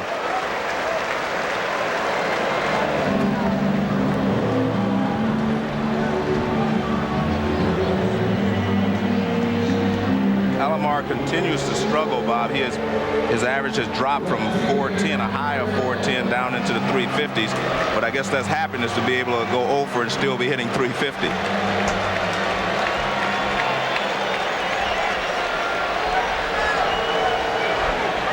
Bell struck out against Smoltz his first time up. So he comes to the All-Star game, and the first 2 guys he has to look at are nightmare reminders of last October. Smoltz and especially Glavine, who combined with Wohlers on the 1-hitter to end it in Game 6. And Glavine immediately starts to pitch him away, as he did last year in the World Series. Try to stay right on the outside corner, try to get ahead, and then throw a few changeups. The 2-0 is in there. Of course, Albert in Game 5 went outside with the pitch and took Maddox deep to the opposite field. I'm just going to say, Bob, you keep throwing him away. I mean, if it's something close off the outside corner, he'll make up his mind and go that way. He's got tremendous power all over. 3-1. When you talk about the pursuit of Roger Maris, whether it's Bell or a healthy Griffey, Brady Anderson, Mark McGwire, whomever it may be, of course, we never know what might have happened had 1994 been played to completion. Full count. But this much can be said. Maris's record has now stood a year longer than Ruth's did. They sort of put Maris down because he did it in the first expansion year, but there have been 4 expansions since, and no one's even come close. The highest since Maris is 52. Fouled off. In truth, Ruth's record was challenged more often than Maris's. Greenberg hit 58, so did Fox. Wilson hit 56, Hack Wilson. Kiner made a run, Mantle made a run. No one really has gotten into September truly flirting with Maris's mark.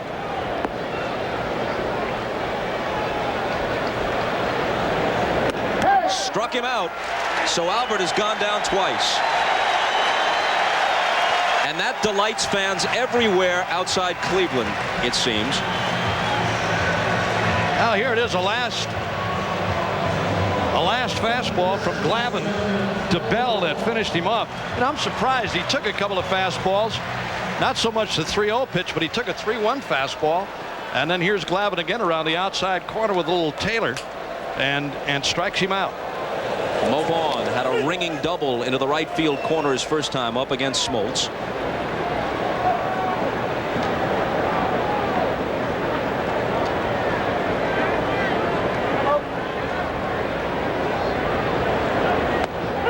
Since Vaughn's double, 8 straight American leaguers have been retired.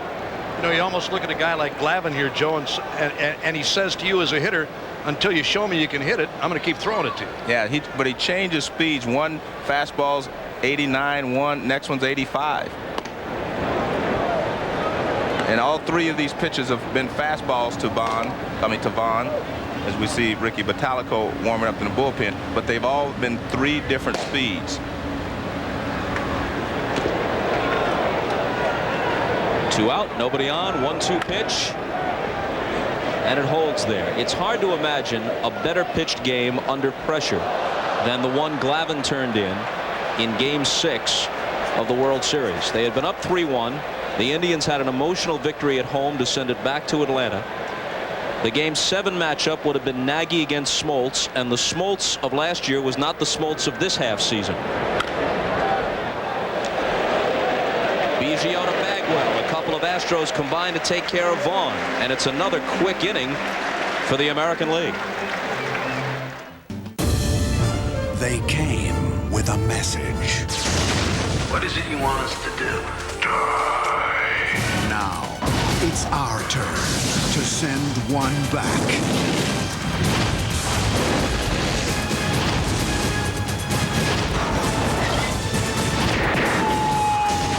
Independence Day. Welcome to Earth. Rated PG-13. At theaters now. The 1996 All-Star Game is brought to you by Nike, who reminds you to say yes to Pepper and yes to Griffey in '96. By Genuine Chevrolet, the cars more Americans trust. By Texaco Clean System 3 gasolines. Add more life to your car. Take it to the star. And by Dr. Pepper and your local Dr. Pepper bottler. Dr. Pepper is just what the doctor ordered. Finley back to work. Chipper Jones, switch hitter, turns around, bats right-handed, swings on the first one, hammers it to left, but Bell is right there for the catch. Tom Glavine worked a perfect 4th for the National League. Who's going to follow him to the mound? We'll let Bobby Cox tell you. Bring your boy in next inning, Jimmy. Bottalico. Yes, sir. So there is the Phillies' lone representative. He'll get a great reception. His manager, Jim Fregosi, one of Bobby Cox's coaches tonight. And you also saw Johnny Padres, who's the National League's honorary captain. Earl Weaver, the honorary captain, new Hall of Famer, great Oriole manager. He's the honorary captain for the American League. There's Padres. And this one is lifted by Biggio into the seats.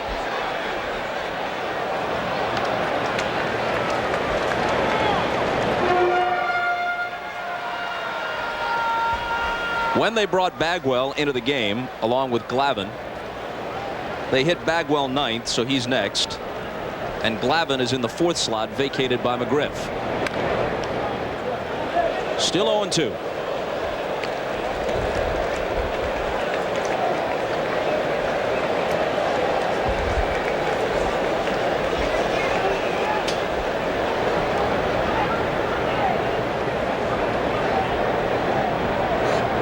Struck him out. And we go to Jim Gray once more. All right, thank you, Bob. I'm now here with Vince Piazza, the very proud father of Mike Piazza. He has had these seats here in Veterans Stadium since it opened. Used to bring Mike all the time. Was Mike basically drafted number 1390 as a favor to you by Tommy Lasorda? That's correct. Yes. It's hard to believe that he had going that high in the draft. Or I should say that low in the draft. Yeah. How proud are you right now? Your son is homered. He has a double right now. He could be the MVP of this game. It's amazing. It's something that's hard to explain. I sit here in the last 4 years, watch what has happened and how he's developed, and I still can't accept it. It's just like a dream. I'm just thinking someday somebody's going to wake me up here shortly. Now you're very close with Tommy Lasorda. You spoke with Tommy today. He's got to be feeling better watching this. I was thinking that maybe this would be a heck of a remedy for him. Hopefully that he'll recover soon and get back to what he was doing, because we all love him. Thank you, Vince. There are about 30 Piazzas who are here. This entire section is family. Back upstairs to you, Bob. And Bagwell swings and misses as we take it back from Jim Gray. What an interesting guy to watch hit. Yes, he is. He's had his left hand broken a couple of times. You see that pad over his left hand. That's to protect him, because he takes a lot of fastballs inside. They pitch him in, and he dives in, and he's been hit on that left hand a lot of times. Look at that. I would think that would bother him, but he says it feels very comfortable now, and he's used to it. But I mean, he has a great swing. He stays on the ball, and he drives the ball to all fields.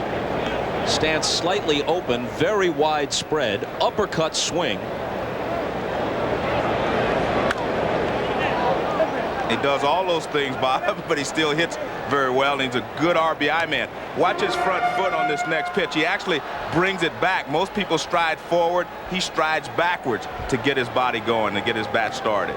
He is very unique, and again, he and Mike Piazza, very different from all the other hitters in this ball game. He will take that front foot and step back and not forward.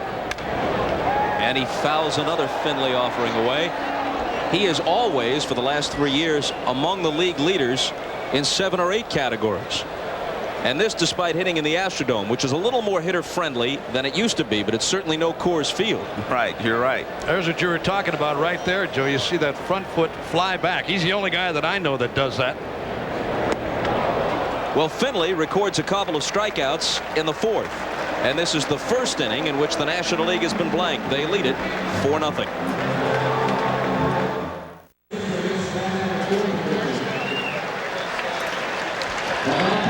On to the 5th inning at the Vet. The National League leading 4-0. And the ball handed to the Phillies representative, Ricky Bottalico. 2-4, but with 20 saves, as you see, and that's 3rd best in the National League. Bobby throws hard and has a great curveball. Warm reception for him on a warm night in Philadelphia. New 3rd baseman, too. Ken Caminiti added to the team when Matt Williams, the elected starter, was scratched because of an injury. He's in now at 3rd from the Padres. When Tony Gwynn got hurt, the Padres didn't have an active player on the squad, and it would have remained that way had Williams not been scratched. Rodriguez cuts and misses. 0-2. This guy was one of the most excited guys in this ballpark yesterday. Bottalico in the clubhouse, watching him, Joe, walk around and look at all the other players and talk and meet some of these other guys, not only national but American leaguers too. Rodriguez, another guy, Alex Rodriguez, the kid shortstop from Seattle, in total awe here with this all-star gala weekend and everything else that went into this thing. Weekend prior to it, 3-day break, everybody excited here. Bottalico's 1-2 pitch struck him out. Auspicious debut. Now, Joe said he had a good breaking ball, and that's what I think it was on Rodriguez. Got an excellent curveball. He popped a couple of good fastballs on him, and here's the last pitch. Breaking ball down low and away, and he chased it.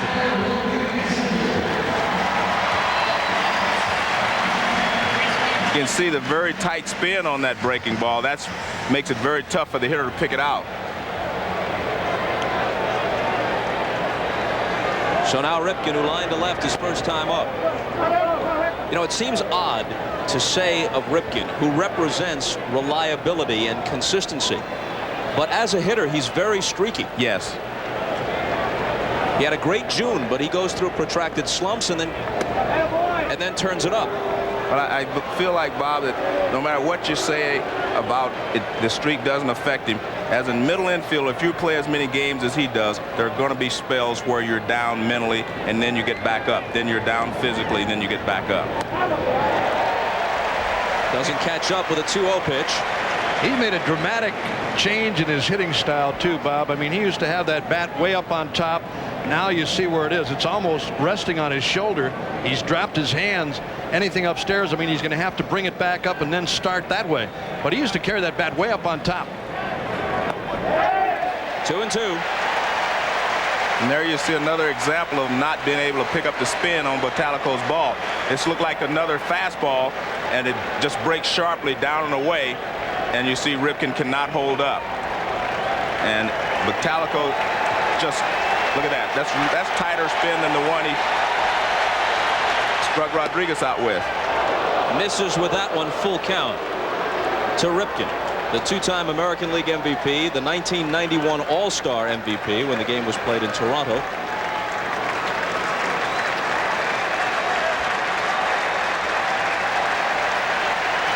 Bottalico fanned Rodriguez. And Ripken lifts this one to left. Barry Bonds over toward the line and call it. There's the second out.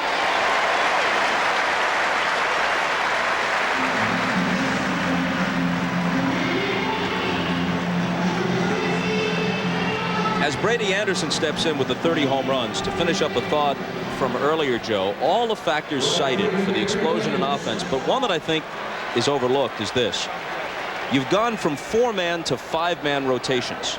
So right there you can make a case that the pitching has to be 20% worse. Correct. Plus, starters used to pitch, even average starters, double-digit complete games. Hit to third, Caminiti knocks it down and then has no play as Anderson is aboard with 2 out. The Bob Gibsons, the Koufaxes, the Marichals, the Spahns, they were between 20 and 30 complete games every year. Now here it is again, that little slicing bouncer hit by Anderson kind of handcuffed Caminiti, a ball that he should have made the play on. If he picks it up there, he has no chance. Anderson's got good speed. Now Jay Buhner will come to the plate as a pinch hitter. 23 home runs for him and an average of 285. Hit 40 a year ago. So in addition to fewer complete games and a 5-man rotation, the closer now will only pitch the 9th inning with a lead. You figure out how many innings are being pitched by inferior pitchers when the average start lasts 5.8 innings in 1996. Who's pitching the 6th, 7th, and 8th inning? Unless you got a Mariano Rivera, you've got a guy out there that these hitters are feasting on. But you mentioned Mariano Rivera. He's the exception to the rule. The rest of the guys are more mop-up men than anything else. And when they bring that guy in New York, Rivera, I mean, he's a very hard thrower. And then you've got Wetland to follow him, who doesn't throw the ball all that badly either, with a good breaking pitch to go with it. I mean, that's a great 1-2 punch. When they had Righetti and Ron Davis there, Bob, it's similar to that situation. Yeah, Davis is a setup man. Anderson is running. Buhner lines it to center, but Johnson with the speed gets there for the catch. At first, he didn't apparently realize how many outs there were. That ends it, Lance. Job well done. We'll be right back. I think Ken Griffey is spending too much time on the field, not enough time on issues like the flat tax. No pepper? I say yes to pepper. Look, pepper was outlawed for a reason. It tears up the turf. You know how big this thing was? Look at this. Pepper ban, and right under there, Korean War ends. The man don't want you to play pepper. You gonna listen to the man? If you outlaw pepper, only outlaws will play pepper. So where does the candidate stand on real issues, like the flat tax? I mean, if they're so smart in Washington, why don't they have a baseball team? Baseball without pepper is like baseball without baseballs. Hey, anyone can champion pepper.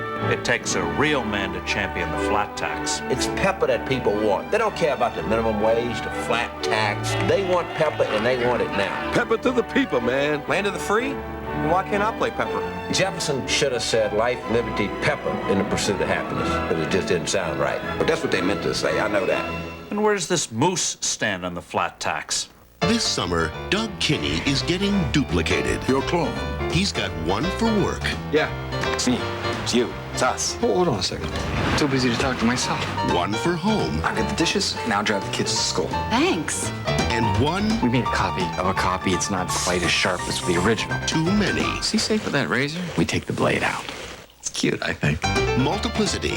No more Dougs. That's it. This is plenty, I think. Rated PG-13. Special sneak preview Sunday night. Join Bob Costas for a prelude to the games. Michael Johnson in pursuit of double gold. Is he the greatest of all time?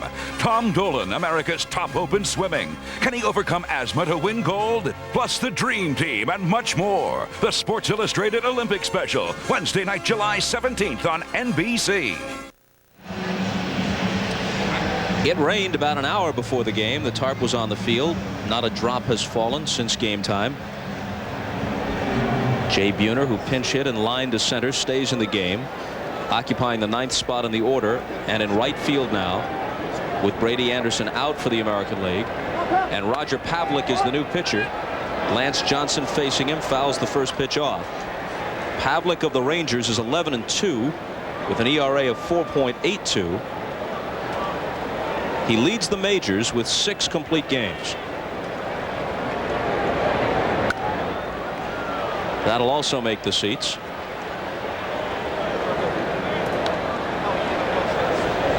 Bottom of the 5th. 4-0 National League. Top of the order for them. Johnson, Larkin, Bonds.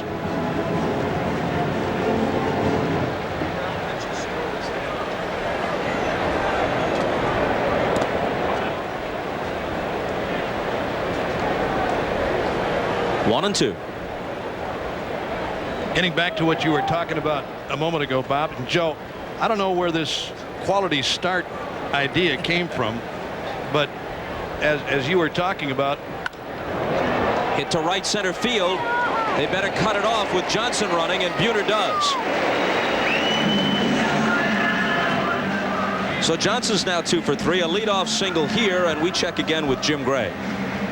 Okay, thank you, Bob. I'm now joined by the starting pitcher, John Smoltz. John went a couple of innings tonight. 1989, you got the loss. Now you have a chance to win this ball game. You were 14-1. Now you've lost 3 games in a row. Did you correct it tonight, and was there something wrong? Yeah, actually, my last side session, I was throwing more stiff-wristed, and I'm a loose type pitcher with my fastball. It tends to give a little bit of hop to it, and I corrected it, and it would have been nice to go a little bit more in 2 innings, but I'll take it, and hopefully we can hang on.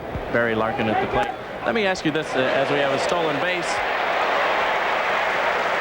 out there right now by Johnson. Let me ask you, John, would you have liked to have gone longer, and could you have worked some more kinks out?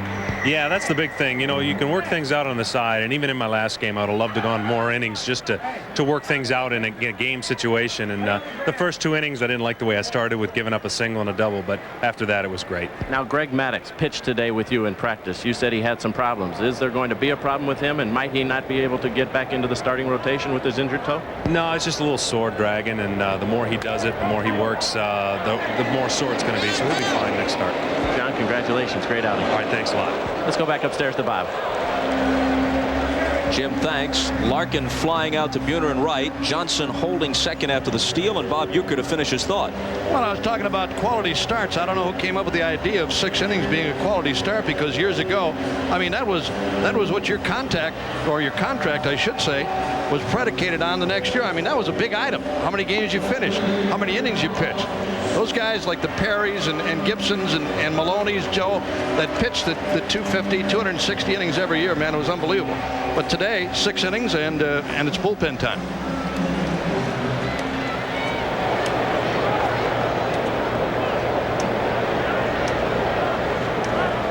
Bonds at the plate. Caminiti on deck, and Johnson breaks for third on the first pitch. Rodriguez's throw, he is gone. Man, with a left-handed batter at the plate and Rodriguez throwing, I don't care how fast you are, you better think twice about that. Well, I think they've made 2 poor base running choices here. You mentioned he's got a clear shot at him because Barry Bonds is left-handed. I mean, he's out by a long ways here. I mean, normally it's a close play at second or third, but he got a pretty good jump, but Rodriguez just comes up and fires a bullet down there, and it's there just right now, so you have no chance. It's been a great showcase so far for Rodriguez and Piazza. I'll tell you, this guy can throw as good as anybody I've seen. And right on the bag. I mean, sometimes a play like that and a throw like that handcuffs an infielder. Boggs made a nice play to grab it. I have to say that he really reminds me of Johnny Bench. Johnny Bench had a great throwing arm, and he got rid of the ball very quickly, and Rodriguez does the same. Joe, how many times did you go to cover a bag at second and get handcuffed on a low throw? A lot of times. I mean, not John. a throw in the dirt. I mean, just a throw right on the bag would handcuff you. 3 balls and a strike to Bonds. And another look. Watch how quickly he gets rid of the ball. See, he does not take an extra step. He just straightens up and fires.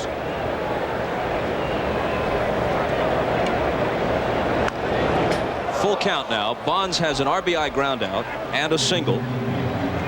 Came into the game hitting .301. He was sizzling in April, had 11 home runs in the season's first month. He's at 23 at the All-Star break.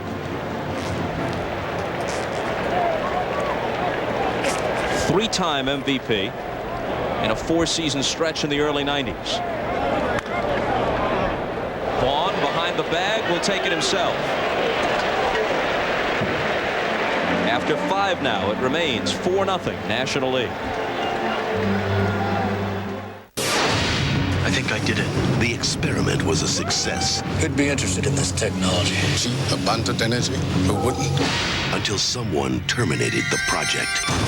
Now, the only survivors. Someone's setting us up. Have become the only suspects. We can't trust anyone. From the director of The Fugitive. The best I can! Keanu Reeves, Morgan Freeman. Chain Reaction. Rated PG-13. August 2nd only in theaters. Now batting, Ken Griffey Jr. Oh, boy, Griffey takes a close one. I feel a lot of love in the park today. What makes Ken Griffey so sweet? You know, you should smile more.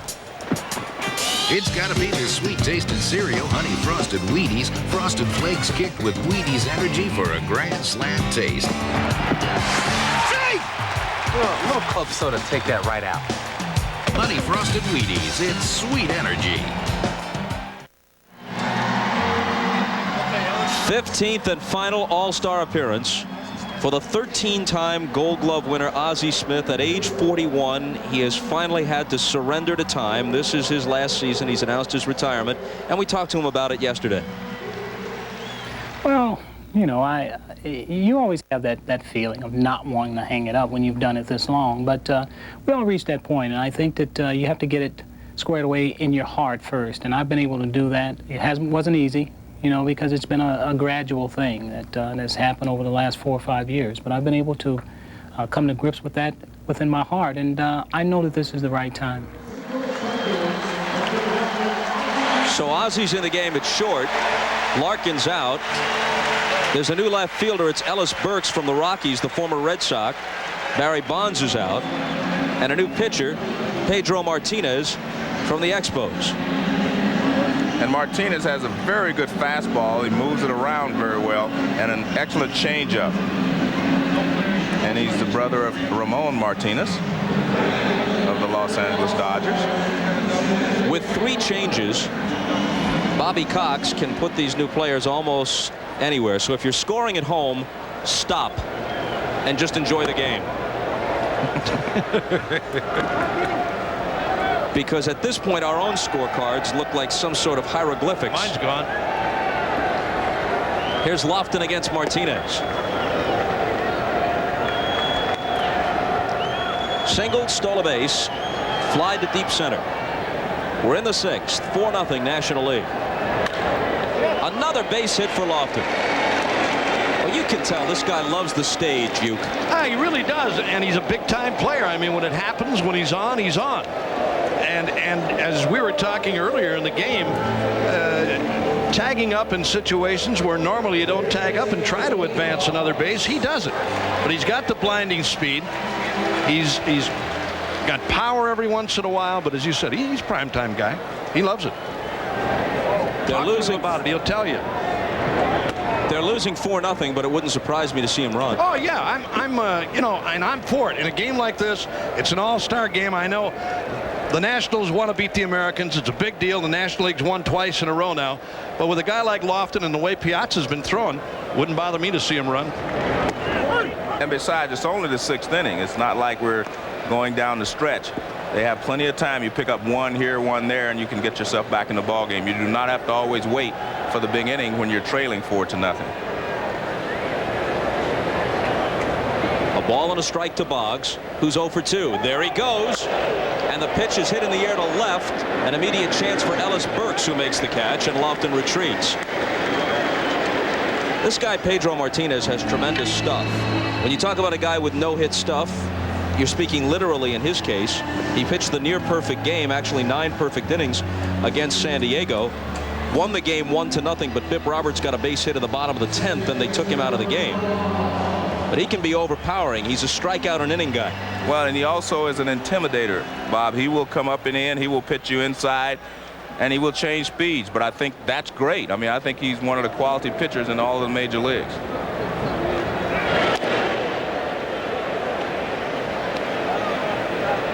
That's probably the only thing you won't see in an all-star game is the up and in pitch. I mean, where somebody is really going to move somebody off the plate with something tight under the chin. Very seldom does it happen. I think more often than not, it's a mistake in a game like this. But if you're talking about regular season play, he and a lot of other pitchers are not embarrassed at all to come high and tight on you, move you back anytime. Facing Robbie Alomar, who's 0 for 2, as Lofton edges away. On the 1-0 pitch, he takes off, and a check swing foul. He had a terrific break again, I thought. He did. He had second base stolen. Alomar trying to get out of there with a check swing foul, and Lofton's back. Here it is again. Watch Lofton's jump. He's about a foot out on the carpet. And I mean, 2 steps into his stride, he's at full speed, pulls up on the foul tip. You see Ozzie Smith telling Lofton to stay up. Not going. And a called strike on the inside corner. 1-2. Joe, you played in 10 All-Star games. Anybody ever brush you back? I can't remember anyone doing it. I thought Vida Blue was going to do it once, but he decided not to. But no, I can't remember seeing that too often. There he goes on 1-2. Good pitch to throw on for Piazza. Close, but he steals it.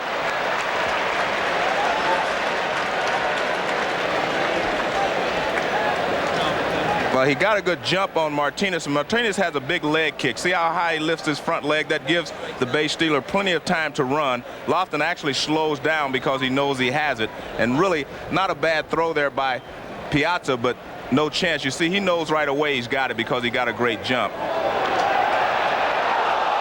And they nearly pick him off. And that's a patented Ozzie Smith play. Ozzie Smith, you still second base. He kind of starts to talk to you and walks over towards you, and then he tries to pick you off. And that's exactly what he did. I was watching him talk to Lofton, and then he tries to pick him off. He tries to block him off the bag, as you can see there. But that's what Ozzie Smith does quite often. 2-2 pitch. Chopper. Ozzie in between. Quick throw. Safe. Alomar beat it. That is not the Ozzie Smith of old. Ozzie Smith of old would have charged that ball, even though it was going to be a difficult play. Now, see, he waits on it. Ozzie Smith does not have the arm that you can stay back and wait on a ball, and you can see the hustle of Roberto Alomar beats it out. Ozzie Smith normally comes and get that ball on the short hop, but when he waits, he loses Alomar at first base. No one has ever played shortstop regularly in the major leagues past the age of 40. Ozzie is 41, and he'll be in Cooperstown in 5 or 6 years. Albert Bell with the American League now having a chance to get back into it with 1 swing. First and third, 1 out, top of the 6th. They trail 4-0. And one more, that no one has ever played it as long as Ozzie or as well as Ozzie. Is he the best you ever saw? The best.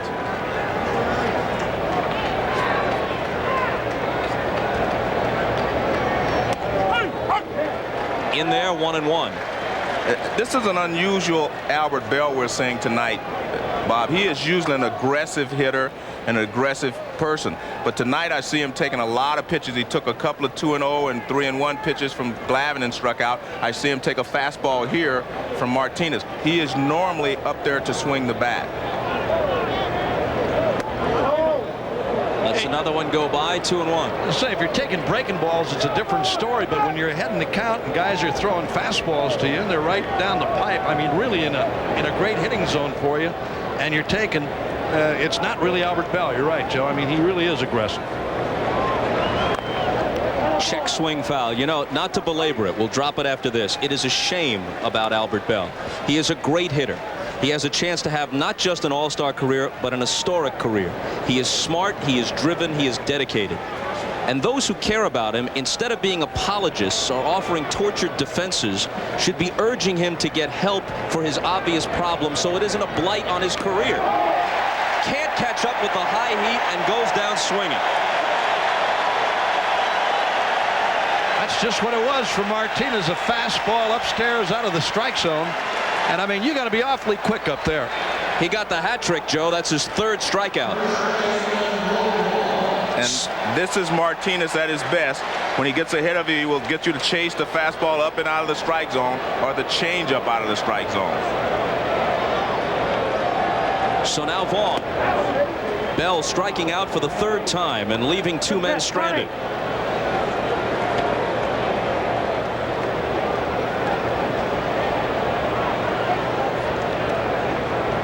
And you begin to wonder if for the first time the outside pressures are getting to him.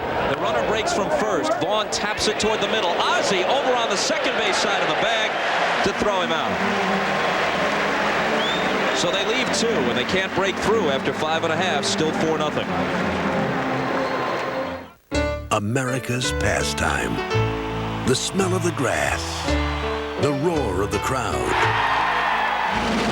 But this year, one man will change the way we see the game forever. If that pitcher goes easy on you, I'm going to get your kids. I'm telling you, he's in the stadium. What do you want from me? I want every time they think of you, they're going to think of me. The Fan, rated R, at theaters August 16th. There's this college team I practice with to stay in shape. Each one is out to prove that they can hit the Rhine Express. I'm out to prove they can't. Right there. After a day of fastballs, it's Advil for me. Nothing has shown me that it works better or lasts longer than Advil. For sore muscles, more doctors recommend Advil than any other pain reliever. I love that sound. Advil, advanced medicine for pain. Welcome back to Veterans Stadium in Philadelphia. I'm Jim Gray. I'm now joined by the American League manager and Indian skipper Mike Hargrove. Mike, you're down 4-0 now. What magic do you have? How are you going to pull this one out? We're going to punt. I think that's what we're planning on doing. We just keep going at them. We had our chances last inning. Really the best chance we had. We had Bell and Mobon at the plate with two men on. Didn't get the job done. What really hurt us early in the ball game, Lofton got a base hit, stole second. We didn't get him over, didn't get him in. And then the next inning we had a leadoff double by Mobon and didn't do the same thing, and it cost us. And we're down by 4 now. So we just keep coming at him. We've got some guys that can swing the bat. We need to start doing that. Caminiti at the plate. Let me ask you. We asked Bobby Cox, was it more important to get everybody in the game or to win? He said to get everybody in the game. Your thoughts on that? No, I think that's I think everybody comes here to see the All-Stars. I don't want to say the game is secondary because it's not, and we're playing to win just like Bobby's playing to win. But we want to get the guys in the game. They deserve to be in the game. They're all having good years, and they deserve the recognition, and they deserve the pleasure of being able to get in there and swing the bat or make a play. Do you get nervous during this game, or is this truly a vacation kind of game? As Caminiti just tagged one, and that ball is out of here. And with that, we'll go back to Bob Costas because all of a sudden now we have a 5-0 lead, Bob. Jimmy, stay right there. Ask Mike Hargrove if that made him nervous. Yes. Now Jim is acting as the interpreter. I was asking you if you were nervous during this whole thing. Caminiti hits a home run. Does this game make you nervous, or is it truly a vacation kind of game? Well, I think any time that you get into competition, especially one that's got the national spotlight, you get a little nervous. I think you should get nervous. If you don't, then you're brain dead and you need to do something else. So, yeah, you get a little nervous, but once you get into the game, you get into the flow of things, you settle down and do your job, and it becomes a lot of fun. You can't get as aggravated with a reporter asking you questions when a guy hits a home run, can you? No, not now. Thanks, Mike. Back to you, Bob Costas. So Ken Caminiti, the switch-hitting veteran, a late addition to the All-Star roster. In his first at-bat in this game, wallops one out of here. The guy at the plate now, Piazza, connected earlier, and it's 5-0. Roger Pavlik, the victim on that one.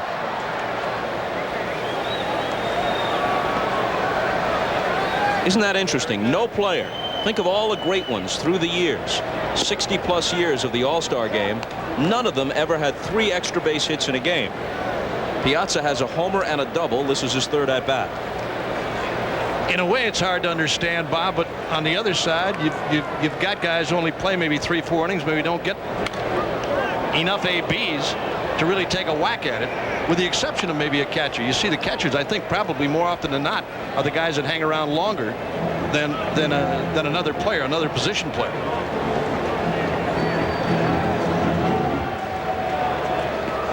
Caminiti with Smith and Smoltz. Smoltz stands to be the winner. National League up 5-zip.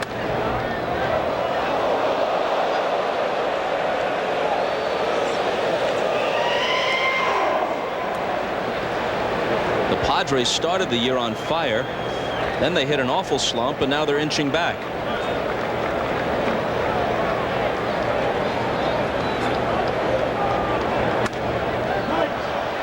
Still 1-2 to Piazza. And let's look back at the ball Caminiti tag. Well, Ken Caminiti is very strong, and you can see here he gets the barrel out.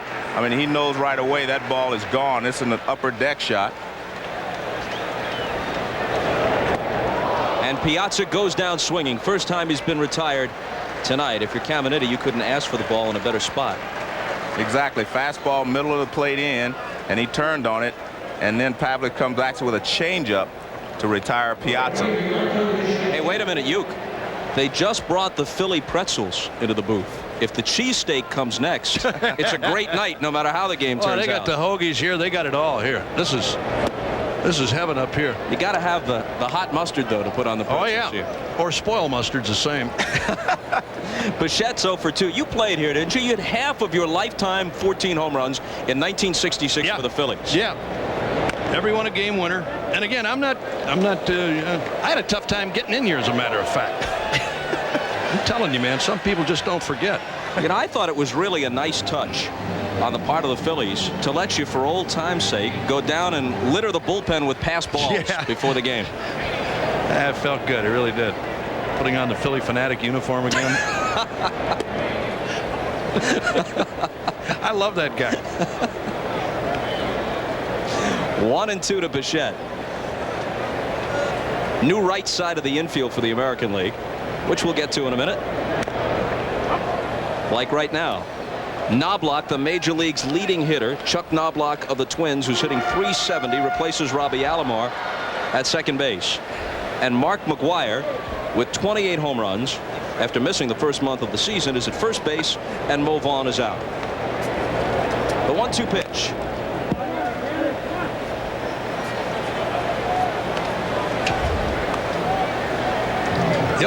The only thing I was going to say, Bob, I never played in this ballpark. I was at Old Connie Mack Stadium. I know Joe played games at Old Connie Mack over on 22nd and Lehigh here in Philadelphia. A great old ballpark, Shibe Park, Connie Mack Stadium, and then later on they moved out here to Veterans Stadium. Matter of fact, they're talking about building a new ballpark here in Philadelphia too, just for baseball. Bichette goes the opposite way. Chasing it is Buhner. He can't get there. One bounce against the wall, and Bichette heading for second and in with a double.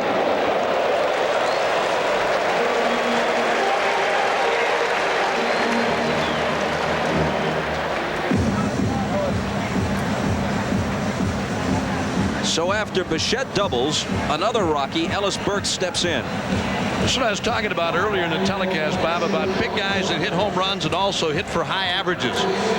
There's been those years, Joe, when you see a big guy, I mean a guy who's going to hit you deep, try to pull a ball like that. That's the difference in today's hitters. I think the emphasis on the big guys also trying to hit the ball the opposite way, going to the gap the other way, going to the line the other way, or going deep for that matter.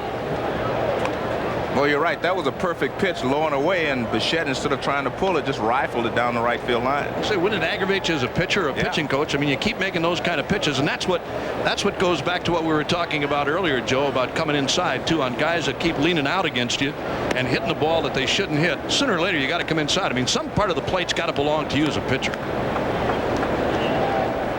We're in the bottom of the 6th. 1 out, 1 on, 1 home on a long homer by Caminiti. And the count 1-1 to Ellis Burks, who's batting .342. He has 22 home runs at the break. His career high for a season, 21. And he has also fared just as well away from Coors Field as he has at home. One of the few Rockies who could make that statement. Yes.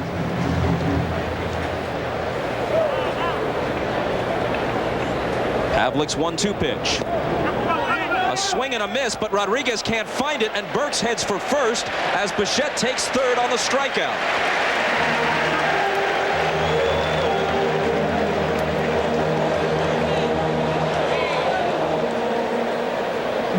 So a strikeout and wild pitch. It's a slider in the dirt. Burks swings at it. Rodriguez gets in front of it, but it hits off the end of his glove and bounces away. And by the time he retrieves it, no chance to get Burks. You see that ball bounces up on him. He was in front of it, but it just hit his glove and bounced away. No play any place. Runners at first and third now. And now Mark Wiley, who is the pitching coach for Mike Hargrove with the Indians, goes to the mound to talk with Pavlik.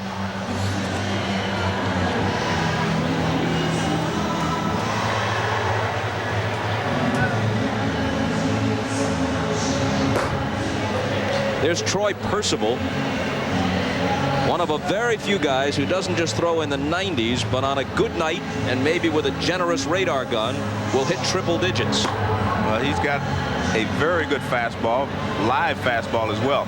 It's interesting when you watch Pavlik pitch, Bob, because he actually throws across his body. He does everything that they tell you not to do as a pitcher, but he becomes very deceptive to right-handed hitters because he steps and then throws across his body. It's hard for you to pick the ball up.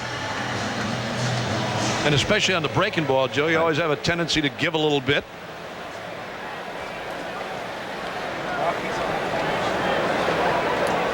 Biggio for his third at-bat, grounded out, struck out. First and third, one down. Infield looks for the double play. And it's hit toward the hole. Ripken to his right, gets the force on to first. No, Biggio beats it. And another run comes across. Well, it was a good attempt at a double play by Ripken and Knobloch.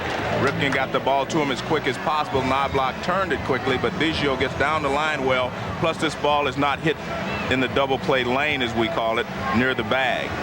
You see, Knobloch does the turn at second base about as well as you can make it. And here again, watch, see, the ball is toward the hole.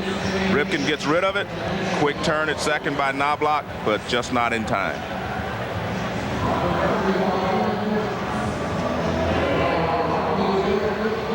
And now Eric Young comes into the game to pinch run for Biggio at first, and he'll remain as the second baseman. Here's Bagwell, who struck out his first time. 2 more runs home in the 6th to make it 6-0. 6 runs, 10 hits, and an error for the National League. 0-4-0 for the American League.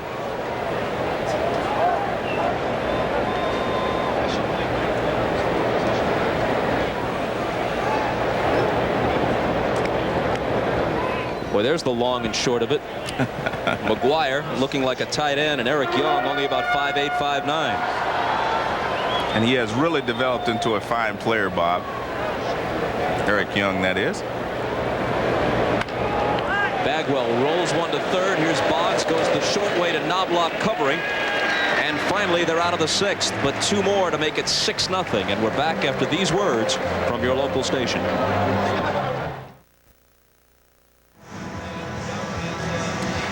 New pitcher for the National League, but Bobby Cox has a bit of a problem. Here he is talking about it in the dugout. One of them ain't going to get the pitch. One of them ain't going to get a pitch. It's got to be a starting pitcher in case you need innings. We're going to have to get Trashel in the game. He's a Cubby, and they haven't been represented, for one thing. All right? All right. So Steve Traxel, in fact, comes in 7-5, ERA 2.14 for the Cubs. And Sandy Alomar Jr. pinch hits for Ivan Rodriguez and will stay in as the catcher. And on the first pitch, he flies out to Lance Johnson.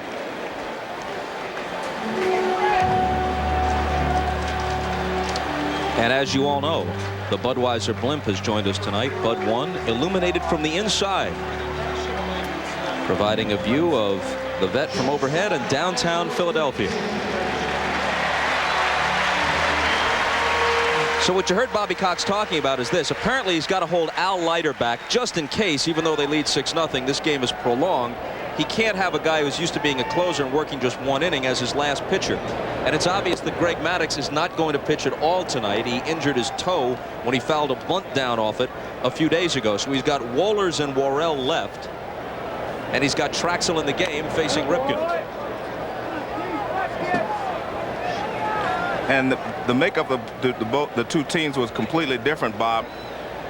The American League had 4 starters and 5 closers on their staff. National League had 7 starters with 3 closers. The pitch to Cal, who's 0 for 2.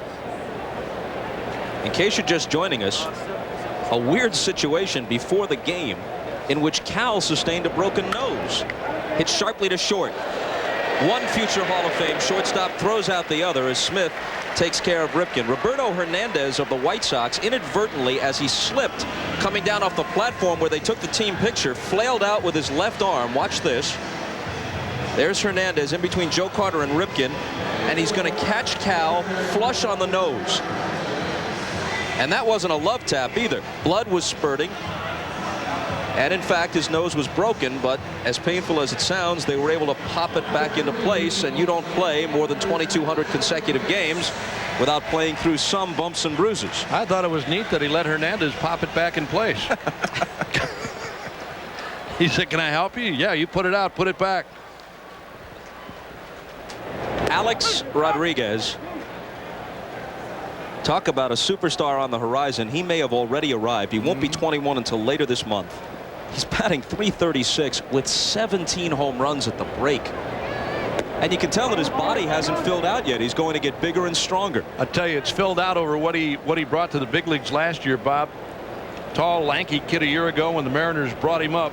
And when I saw him this spring in Arizona, I said to myself, this guy's going to hit with some power, and he's a fine shortstop. Really is. Right field, over near the line, and a nice play there. A very nice play by Gary Sheffield, the new right fielder, gauging how much room he had, and he made use of every last inch, and then in a nice gesture tosses the ball to a fan as an all-star souvenir. Stretch time in Philly, 6-0.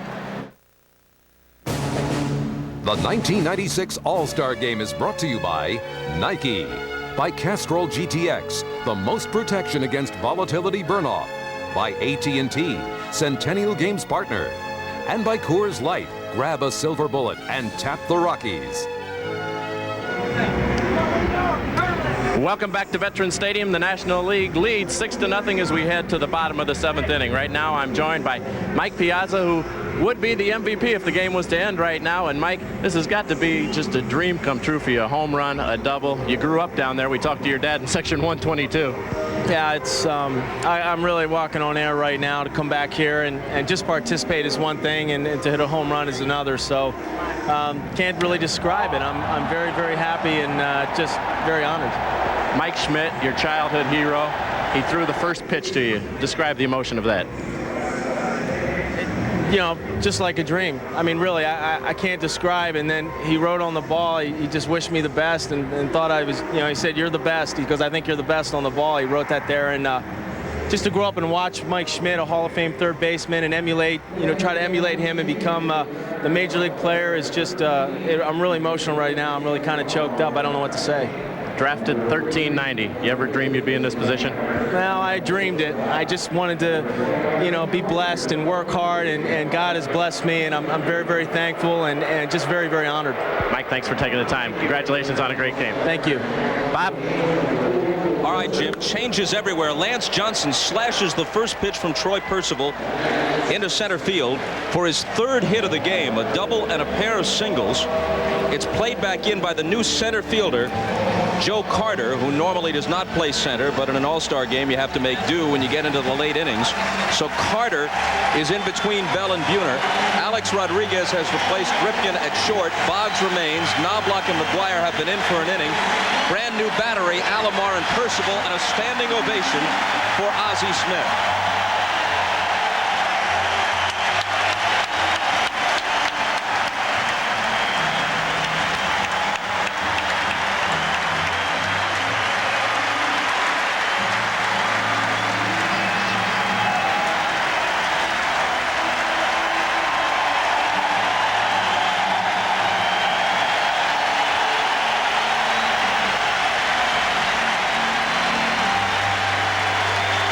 he can hit.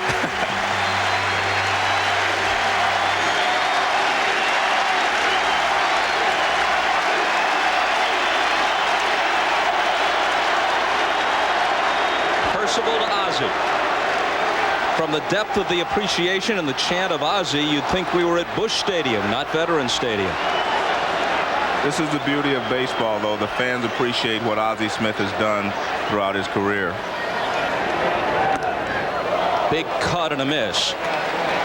Joe, you've been around him a long time, too, and I mean, you appreciate what he's done on the field as a shortstop, but for those of us who know Ozzie and know what he is and what he does off the field, I think it goes above and beyond what he has been as a shortstop. And I tell you what, this has to be the toughest at bat he's ever had in his major league career. As you may know, Royce Clayton, the former Giant, is now the regular shortstop, and Ozzie plays occasionally, but Tony La Russa has emphasized if he stays healthy, he can be helpful in a pennant race in the second half. And the Cardinals are in that chase. The pace is relatively slow in the Central. The Cardinals and Astros have both played pretty well the last couple of weeks. And so Ozzie could play some important games in the last few months. The 2-2 pitch. I tell you, I noticed some people even standing in the press box, joining the standing ovation for Ozzie. The three of us were on our feet. Yes. Yep. And again, he deserves all that he has been given here tonight.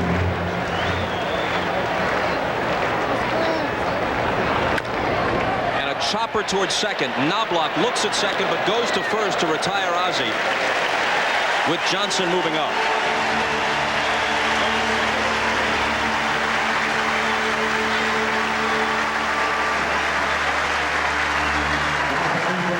He stops over at the National League box and says hello to Lynn Coleman, the president, and Joe Black, former Major League star. Well, I hope this assuages some of the hard feelings. For the first time in Ozzie's career, he's so popular, not just as a player, but as a person, great in the community. There were some hard feelings in St. Louis in the last month. Sheffield never cheated, cuts and misses. He got it off his chest about how he wanted his career to end, and he felt that Tony La Russa didn't handle it properly, and La Russa clarified his position, and it was uncomfortable. People did not want to see a negative spin put on the end of Ozzie's career, and I hope that's behind him now. And you cannot criticize La Russa for what he did. There comes a time when the greatest of the great must step aside, and Royce Clayton is the better choice as the everyday shortstop now, although in a key game in a pennant race, Ozzie Smith might still win a ball game for you. Well, there's no doubt that Ozzie Smith knows how to win. He knows how to play to win. But I agree with you, there comes a time when all great players, their skills erode to the point where sometimes they're going to have to step aside, and I'm glad Ozzie has made a decision that he is going to step aside and let everyone know that. Sheffield with 25 homers. Percival's 1-1 pitch. Well, that's what Troy Percival does to you. He has a 90+ mile-an-hour fastball, and then he'll throw you a changeup or a curveball, and you see Gary Sheffield way out in front of this pitch. If he gets the second pitch over, whatever it may be, the game is over. He's untouchable then.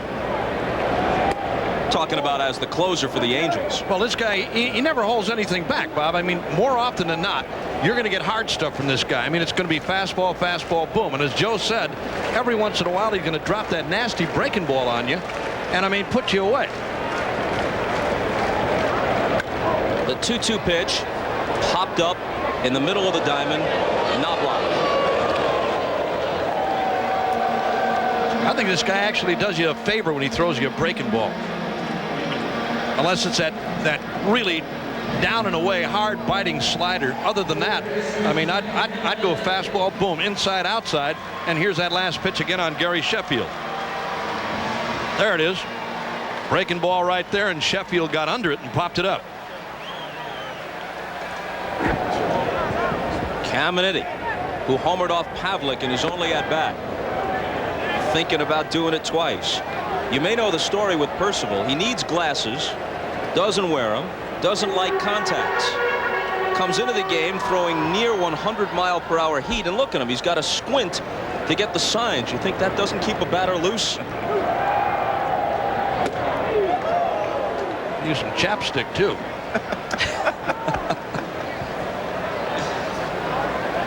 It's good that you provide cosmetic and well, medical why not? I advice mean, as watch well. his tongue.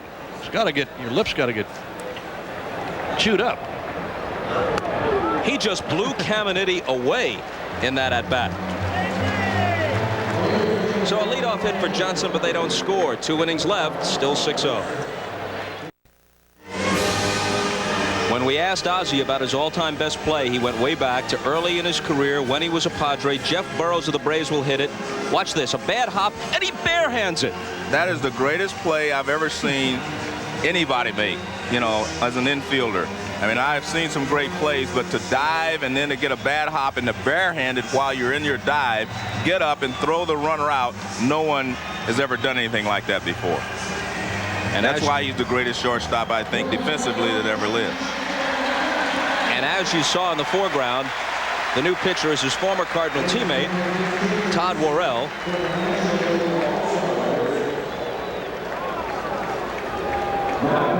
And Ozzie will play at least another half inning in the field. Here's Worrell, who was an all-star way back when with the Cardinals.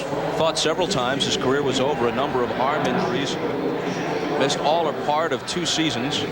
Now he's come back at age 36, leads the National League with the 23 saves. And he's one of the reasons that people feel like the Dodgers are the favorite to win the National League West, because when you have a closer like this, if you can get to the 9th inning, 90% of the time you're going to win.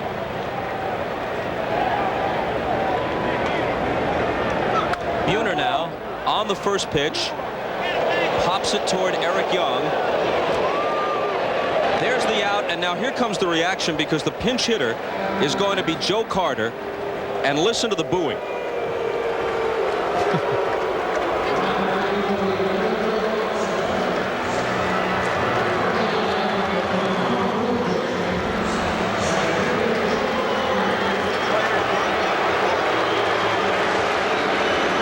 Of course, the reason for this, and Joe has smiled through it in the pregame introductions, yesterday in the workout, and now in this, his first at-bat of the game, is that the last time Philly fans paid any attention to Joe Carter, he was hitting the home run that ended the '93 World Series off Mitch Williams, and now he drives one deep enough but foul.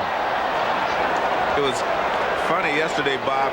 In the home run hitting contest, he couldn't hit a home run, and the guy started a chant, "Get Mitch out there, get Mitch out there." There it was at Skydome. Phillies were on the verge of forcing a 7th game, but Carter ended it.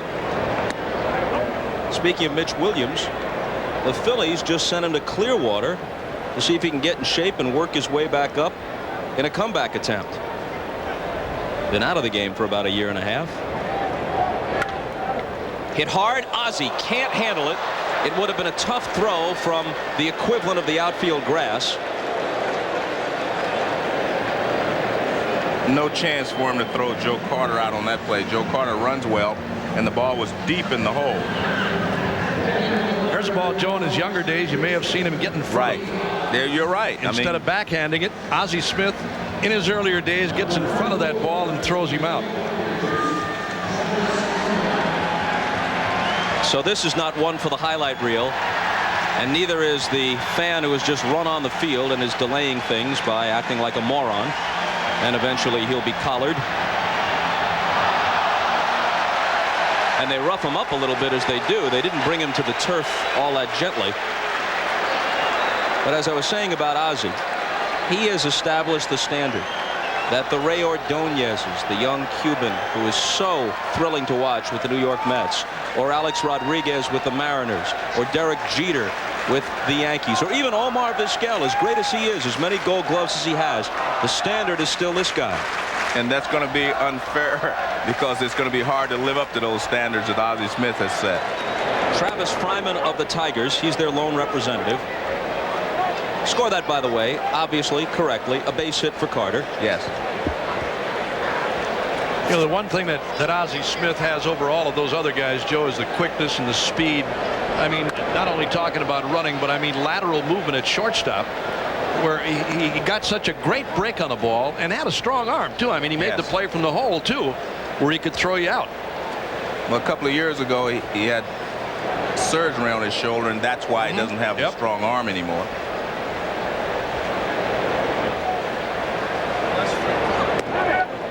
off the outside corner from Worrell. 1-2. 1 on, 1 out. Bobby Cox manages to get Mark Gridzelanek, the young Expo player, into the game, not at his usual position, shortstop, but at third in place of Caminiti, so Ozzie can play another inning. And Travis Fryman takes a seat as Worrell changed speeds on it.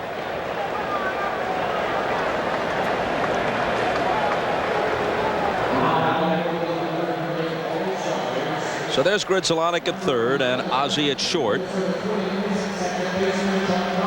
And here's Knobloch for his first at-bat, leading the majors at 370.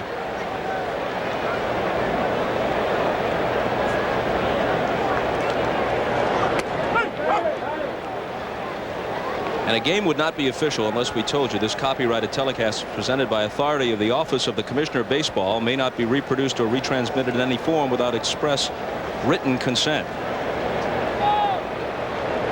And be sure you have a notary public review it. A ball and a strike.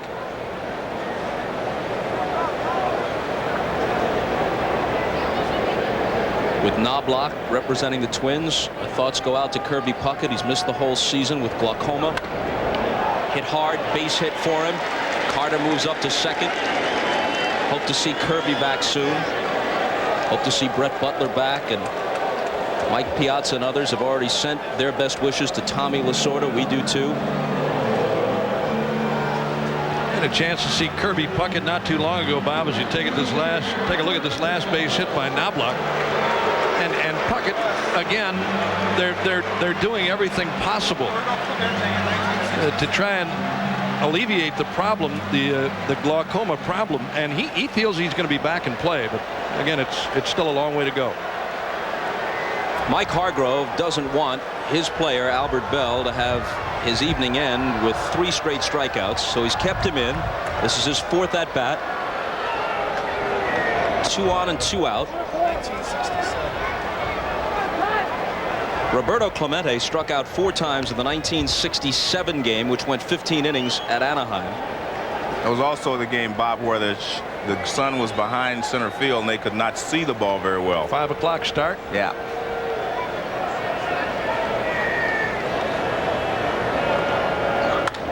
Hit hard. Johnson closing ground on it, and he makes a running grab. Well, Bell whacked that one, but he hits in bad luck. They leave 2.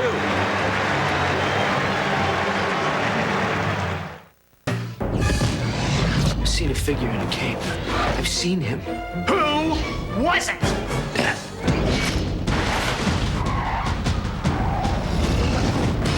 Your heart is pounding. No! Your mind is racing. Your number is up. The Frighteners. Rated R. Starts Friday, July 19th at theaters everywhere. Later on an all-new Tonight Show, Ed goes to the All-Star Game and finds out how well Bob Uecker knows Wade Boggs, Fred McGriff, and Albert Bell. Hey, Al, how are you? Plus Denzel Washington, Robert Klein, and amazing Olympic feat, and make that 2 amazing Olympic feats. Then Conan's got Marv Albert, all new tonight. Well, the NBC sports staff pretty much providing the entire guest list for the late night lineup. You're on with Leno. Marv's on with Conan. Are you on with Greg Kinnear on later? No, I'm hanging out with you tonight. Oh, well, there you go. Yeah, we had a good time. Ed Hall, who was the announcer for Jay Leno and the Tonight Show. Yeah, he was up here all day yesterday. Brought the crew up here. We had a good time. Here's Todd Hundley of the Mets.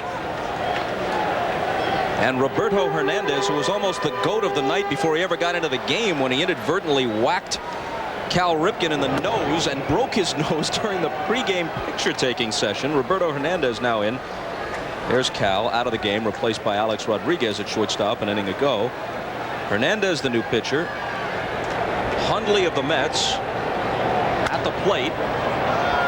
And a fly ball to center, which Joe Carter will take care of. Back down to Jim Gray. He's with Ozzie. All right, thank you very much, Bob. Ozzie, well, How about that ovation you just received? What'd that feel like for you? Well, a lot of butterflies, and you know, it's been great for me, this whole tour. You know, the reception has been wonderful, and I just can't say thank you enough to all the people that have come out and thanked me that way. That's a very special feeling. The tears are still in your eyes, aren't they? Yeah, it's a very touching time. It's a very emotional time for me in my life. You know, baseball has been my life for a very long time, and you know, to reach this point, you know it's going to come at some point in time, and for me, it's now. How difficult was this decision, and are you 100% sure that you will retire? Oh no, I'm 100% sure that I will retire, and it's one of those things that's kind of been mulling for a few years, and you have to get it squared away in your heart first, and I've been able to do that, and I'm at peace with myself and where I am now in my life and what I've accomplished in baseball, so the time is here and now. We just saw that barehanded play. You said it was your greatest play ever when you were with the Padres. That ranks right up there. You know, there's been so many great things that have happened along the way, different plays, and what I've always tried to do is not harp on them for a very long time. But as we go here, I've been able to reminisce and think about all of the great things that have happened in my career, and that definitely was right up there at the top. Ozzie, congratulations. It's been a great career. Back upstairs to you, Bob. And as the folks saw, as we take one more look at Ozzie Smith, who obviously was moved, understandably so, by the reaction here tonight. And while Jim was talking to Ozzie, Ellis Burks with the triple to right center off Roberto Hernandez. Well, this is the most beautiful play in the game, in my opinion, because a lot of things happen when the ball gets away from the outfielder, and most of all, Burks was flying around the bases. You see, Buhner tried to knock it down. He could not make the play that we saw Albert Bell make earlier in the ballgame. And now Eric Young at the plate. According to my scorecard, Jason Kendall, the rookie catcher from the Pirates, is the only National League position player who hasn't played. Mark Wohlers hasn't come in. There we go. And Wilson and Vaughn haven't played for the American League. McGuire to Hernandez covering. We've gone through 8 as Young has retired. Last licks for the American League. Ozzie grabs the leather. We grab a commercial. People call me Nails because they say I'm tough as nails. But I'll tell you, I haven't been tough enough to beat spit tobacco. I've tried, and I'm going to keep trying until I win. But until then, do both of us a favor. Copy my hustle. Copy my desire. But please, don't copy my tobacco use. Just play the game. Message furnished by Major League Baseball and the Major League Baseball Players Association. The Dream Team's getting ready. See Shaq and company in their final tune-up before the Olympic Games. The Dream Team takes on Greece, Sunday at 1 Eastern on NBC. Right after the All-Star Game on News 10, both on the field and off, Philadelphia shines bright with baseball's best. We'll bring you all the highlights plus exclusive interviews you won't see anywhere else. Then from TV to the big screen, we'll show you a Hollywood who's who of who came to town. Plus, it worked in other cities, so could it help put us back on top? Find out what a new ballpark could do to breathe new life into the Phillies. And a dramatic police chase is caught on tape. You'll see how this wild ride ended after the All-Star Game on News 10. You're watching NBC 10. You tonight. The 1996 All-Star Game is brought to you by Buick, official sponsor of the 1996 U.S. Olympic team. By Priority Mail from the U.S. Postal Service. By Tylenol, the pain reliever hospitals use most. And by Gatorade Thirst Quencher. Get out and exercise your rights. Life is a sport. Drink it up. American League down by 6 with all the big boppers, even with good pitching. Hard to imagine a shutout in this game, but that's 3 outs away. Mark Wohlers comes on. So the only people not used among those available to Bobby Cox, Al Leiter, the left-handed pitcher from the Marlins, and his own Greg Maddux, who he really didn't want to use because he has an injured toe. Mark McGuire to the plate. Opposite way and foul. Greg Vaughn of the Brewers, Dan Wilson of the Mariners haven't played yet for the American League, and Mike Hargrove hasn't used pitchers John Wetland, Jose Mesa, Jeff Montgomery, and Andy Pettit. Jason Kendall, the rookie catcher of the Pirates, is in for the 9th. He's catching Wohlers. So Cox used all of his position players. And here we have Mark McGwire, who so far this year is hitting 1 home run every 7.5 times at bat. Nobody, including Ruth, has ever homered at that clip in the history of baseball if he can sustain it for the full year.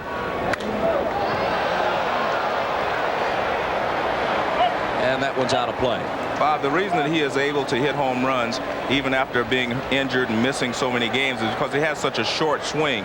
And when you have a short swing, it does not take you long to get back in the groove. And that's why he's able to sustain the home run ratio that he has so far this season. Along with being 6'5" and having 20-pound arms. Rips it to center, and it drops for a leadoff hit. See, he doesn't care how hard you throw because he can get the bat through quick enough.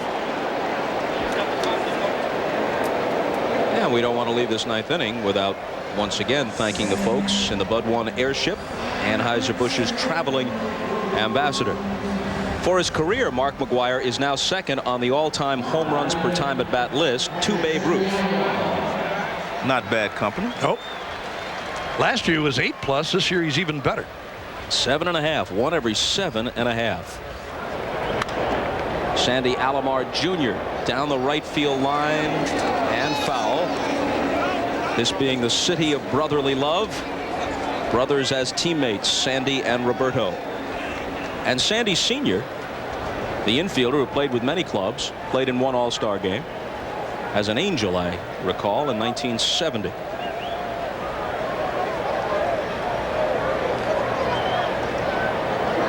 Sandy Jr.'s 0 for 1 since replacing Ivan Rodriguez.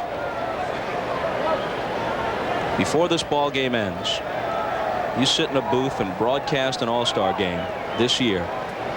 You'd be remiss not to mention Mel Allen, who called 15 All-Star games and countless World Series and so many great events, and was more than just a great announcer. He had one of those voices that just becomes the soundtrack of your summer, like Vin Scully or Ernie Harwell or Jack Buck or the other great announcers. And they're a dwindling breed. His voice made you feel that warmth and affection for the game. Mel passed away a few weeks ago. One of the true greats. Hits slowly to Ozzie, scoops it up, gets the force. Can Young turn it? Yes, he can. Double play. With Alomar running, that was possible. Well, how many of those has Ozzie started in his career? Wohlers gets the ground ball. Ozzie charges. It's a good slider down and away. Ozzie charges, gives the second baseman a routine throw. Young comes across, turns it, and that's a 6-4 to 3 double play. And now apparently they're going to take a chance. In order to get Leiter into the game, they'll take Wohlers out with 2 down and let Leiter, who pitched a no-hitter earlier this year against Colorado, finish it. And that gives us another chance to do some business, which everyone in the offices at NBC appreciates. Dan Wilson, the Mariner catcher, comes on to pinch hit, so apparently only Greg Vaughn of the Brewers among the position players will fail to get in. Bobby Cox used everybody available to him except Greg Maddux. A few pitchers didn't make it into the game for the American League, but Vaughn the only hitter who'll be denied unless something gets going here for the American League as Wilson swings and misses. Watch this scene a moment ago. Let's see if we can get it up here. Ozzie Smith and Eric Young, after they turned the double play, look at the good feeling surrounding this All-Star game, and they're going to embrace. First the hand slap and then the embrace. Well, Eric Young can tell his grandkids that he played with the great Ozzie Smith and made a double play. You know, I've been as critical as anybody about the state of baseball, and there are a few jerks around the game, but around these clubhouses the last couple of days, the genuine good feeling would have impressed the average fan. The youngsters like Alex Rodriguez and Mark Grudzielanek, so appreciative and respectful. The guys in the last go-round like Ozzie or Joe Carter might not be the last, but near the end, their attitude, they haven't been jaded or cynical. I think they understand, most of them do, that there is a bridge to be crossed again between this game and the people who used to love it and want to love it again. Well, I think it's about time they realize it too, Bob. I mean, this has gone on long enough. And you know, the good feelings are both ways. I mean, National League guys grabbing American League guys during that home run contest, batting practice yesterday. It was fun for everybody. I mean, for the younger players to meet the American League stars and vice versa. It was a good day yesterday. It really was. And today. Leiter a strike away from finishing it.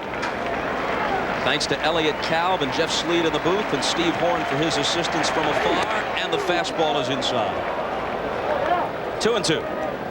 Guys in the truck. John Gonzalez, our producer. Andy Rosenberg, our director. They'll be heading to Atlanta with us after the game. Guys in the vans that brought us over here. Absolutely. Not only the trucks. Room service guys at the hotel.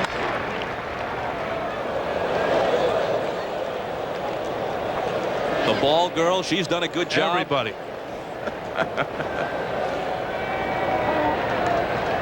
All our people up here. 2 out, nobody on in the ninth. The 2-2 pitch. And Wilson hangs in. Wilson's always been a good receiver. This year up to 308 with 12 homers at the break.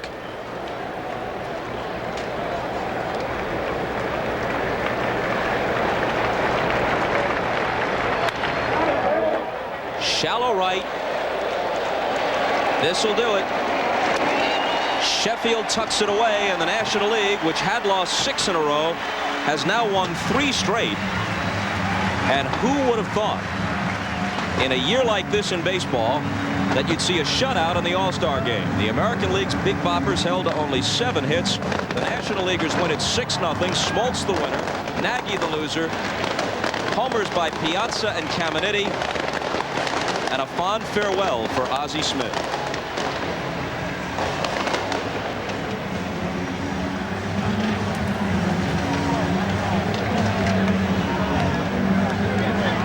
We'll have the MVP presentation when we come back to Philadelphia right after this.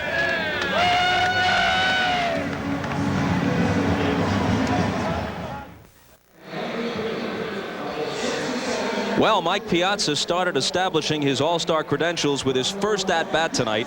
He sent a tape measure shot soaring deep into the Philadelphia night. Later, he added an RBI double. The National League wins it 6-0, and to make it official as far as the MVP is concerned, here's Hannah Storm. And indeed, it is official. Philadelphia's native son wins the MVP award in his hometown. And here is Acting Commissioner Bud Selig to present the trophy. Thank you, Hannah, and Mike, congratulations. And on behalf of Major League Baseball, congratulate you for winning the 1996 Most Valuable Player Award in the All-Star Game. Richly deserved. Great performance. Congratulations. Thank you very much, Commissioner. Thank you. All right, why don't you take the trophy, first of all. Thank you, Commissioner Selig. I appreciate it. Mike, you told us before the game that dreams come true, but could you ever have dreamed of this type of scenario, winning the MVP here in Philly? I really can. I mean, I'm trying to keep myself calmed down, but I'm very, very happy and just very excited. It's a tremendous honor growing up in this ballpark, and you know, just to participate here is one thing, and then to do pretty well is another thing. And you just came up right away in that huge shot off Nagy. Were you thinking home run when you came up, or just that you wanted to do something special for the fans here? Well, not really. When you think home run, you get into trouble. So, I mean, I was just looking for a pitch to drive, and you know, fortunately for me, I got a pitch, and I didn't try to do too much with it. Just put a good swing on it, and obviously, you know, it's always not that easy. We know that, but it felt good tonight just to put a nice swing on the ball. We talked to your father tonight. He could hardly describe what it meant for him to have you here, to have the success that you've had. He's the one person who's always believed in you. Oh, absolutely. My father is just, if it wasn't for him, I wouldn't be here today. He's just been obviously a big part of my life and inspiring me never to give up, believing in myself, you know, just the way my career has gone. And he said, hey, just look for an opportunity. When you get it, work hard, and Lord willing, and I've been blessed. And so, I mean, again, I'm very, very grateful and very, very honored. And now you are the inspiration for all those young boys sitting in the stands here at the Vet as you did 20 years ago. Congratulations. Thank you very much, Ann. Appreciate it. Let's send it back up to Bob Costas. Thank you, Hannah, and congratulations to Mike Piazza. And despite all the achievements of the All-Stars tonight, it was a guy who really didn't do all that much on the field that might leave the greatest lingering impression, kind of a Lifetime Achievement Award for Ozzie Smith tonight, and a great reception for him at the Vet. The final score, National League 6, American League 0. Most of these NBC stations will bring you The Tonight Show shortly with Jay Leno. Jay's guests will be Denzel Washington, Robert Klein, and Mr. Baseball, Bob Uecker. That's following your local news. Great to be around baseball these last couple of days. For Joe and Bob, Hannah and Jim, I'm Bob Costas. Good night from Philadelphia. the NFL, the NBA, Major League Baseball, the PGA Tour, Notre Dame football, the USGA Championships, Wimbledon, the Ryder Cup, the French Open, and the Olympic Games in Atlanta, all on America's sports leader, NBC.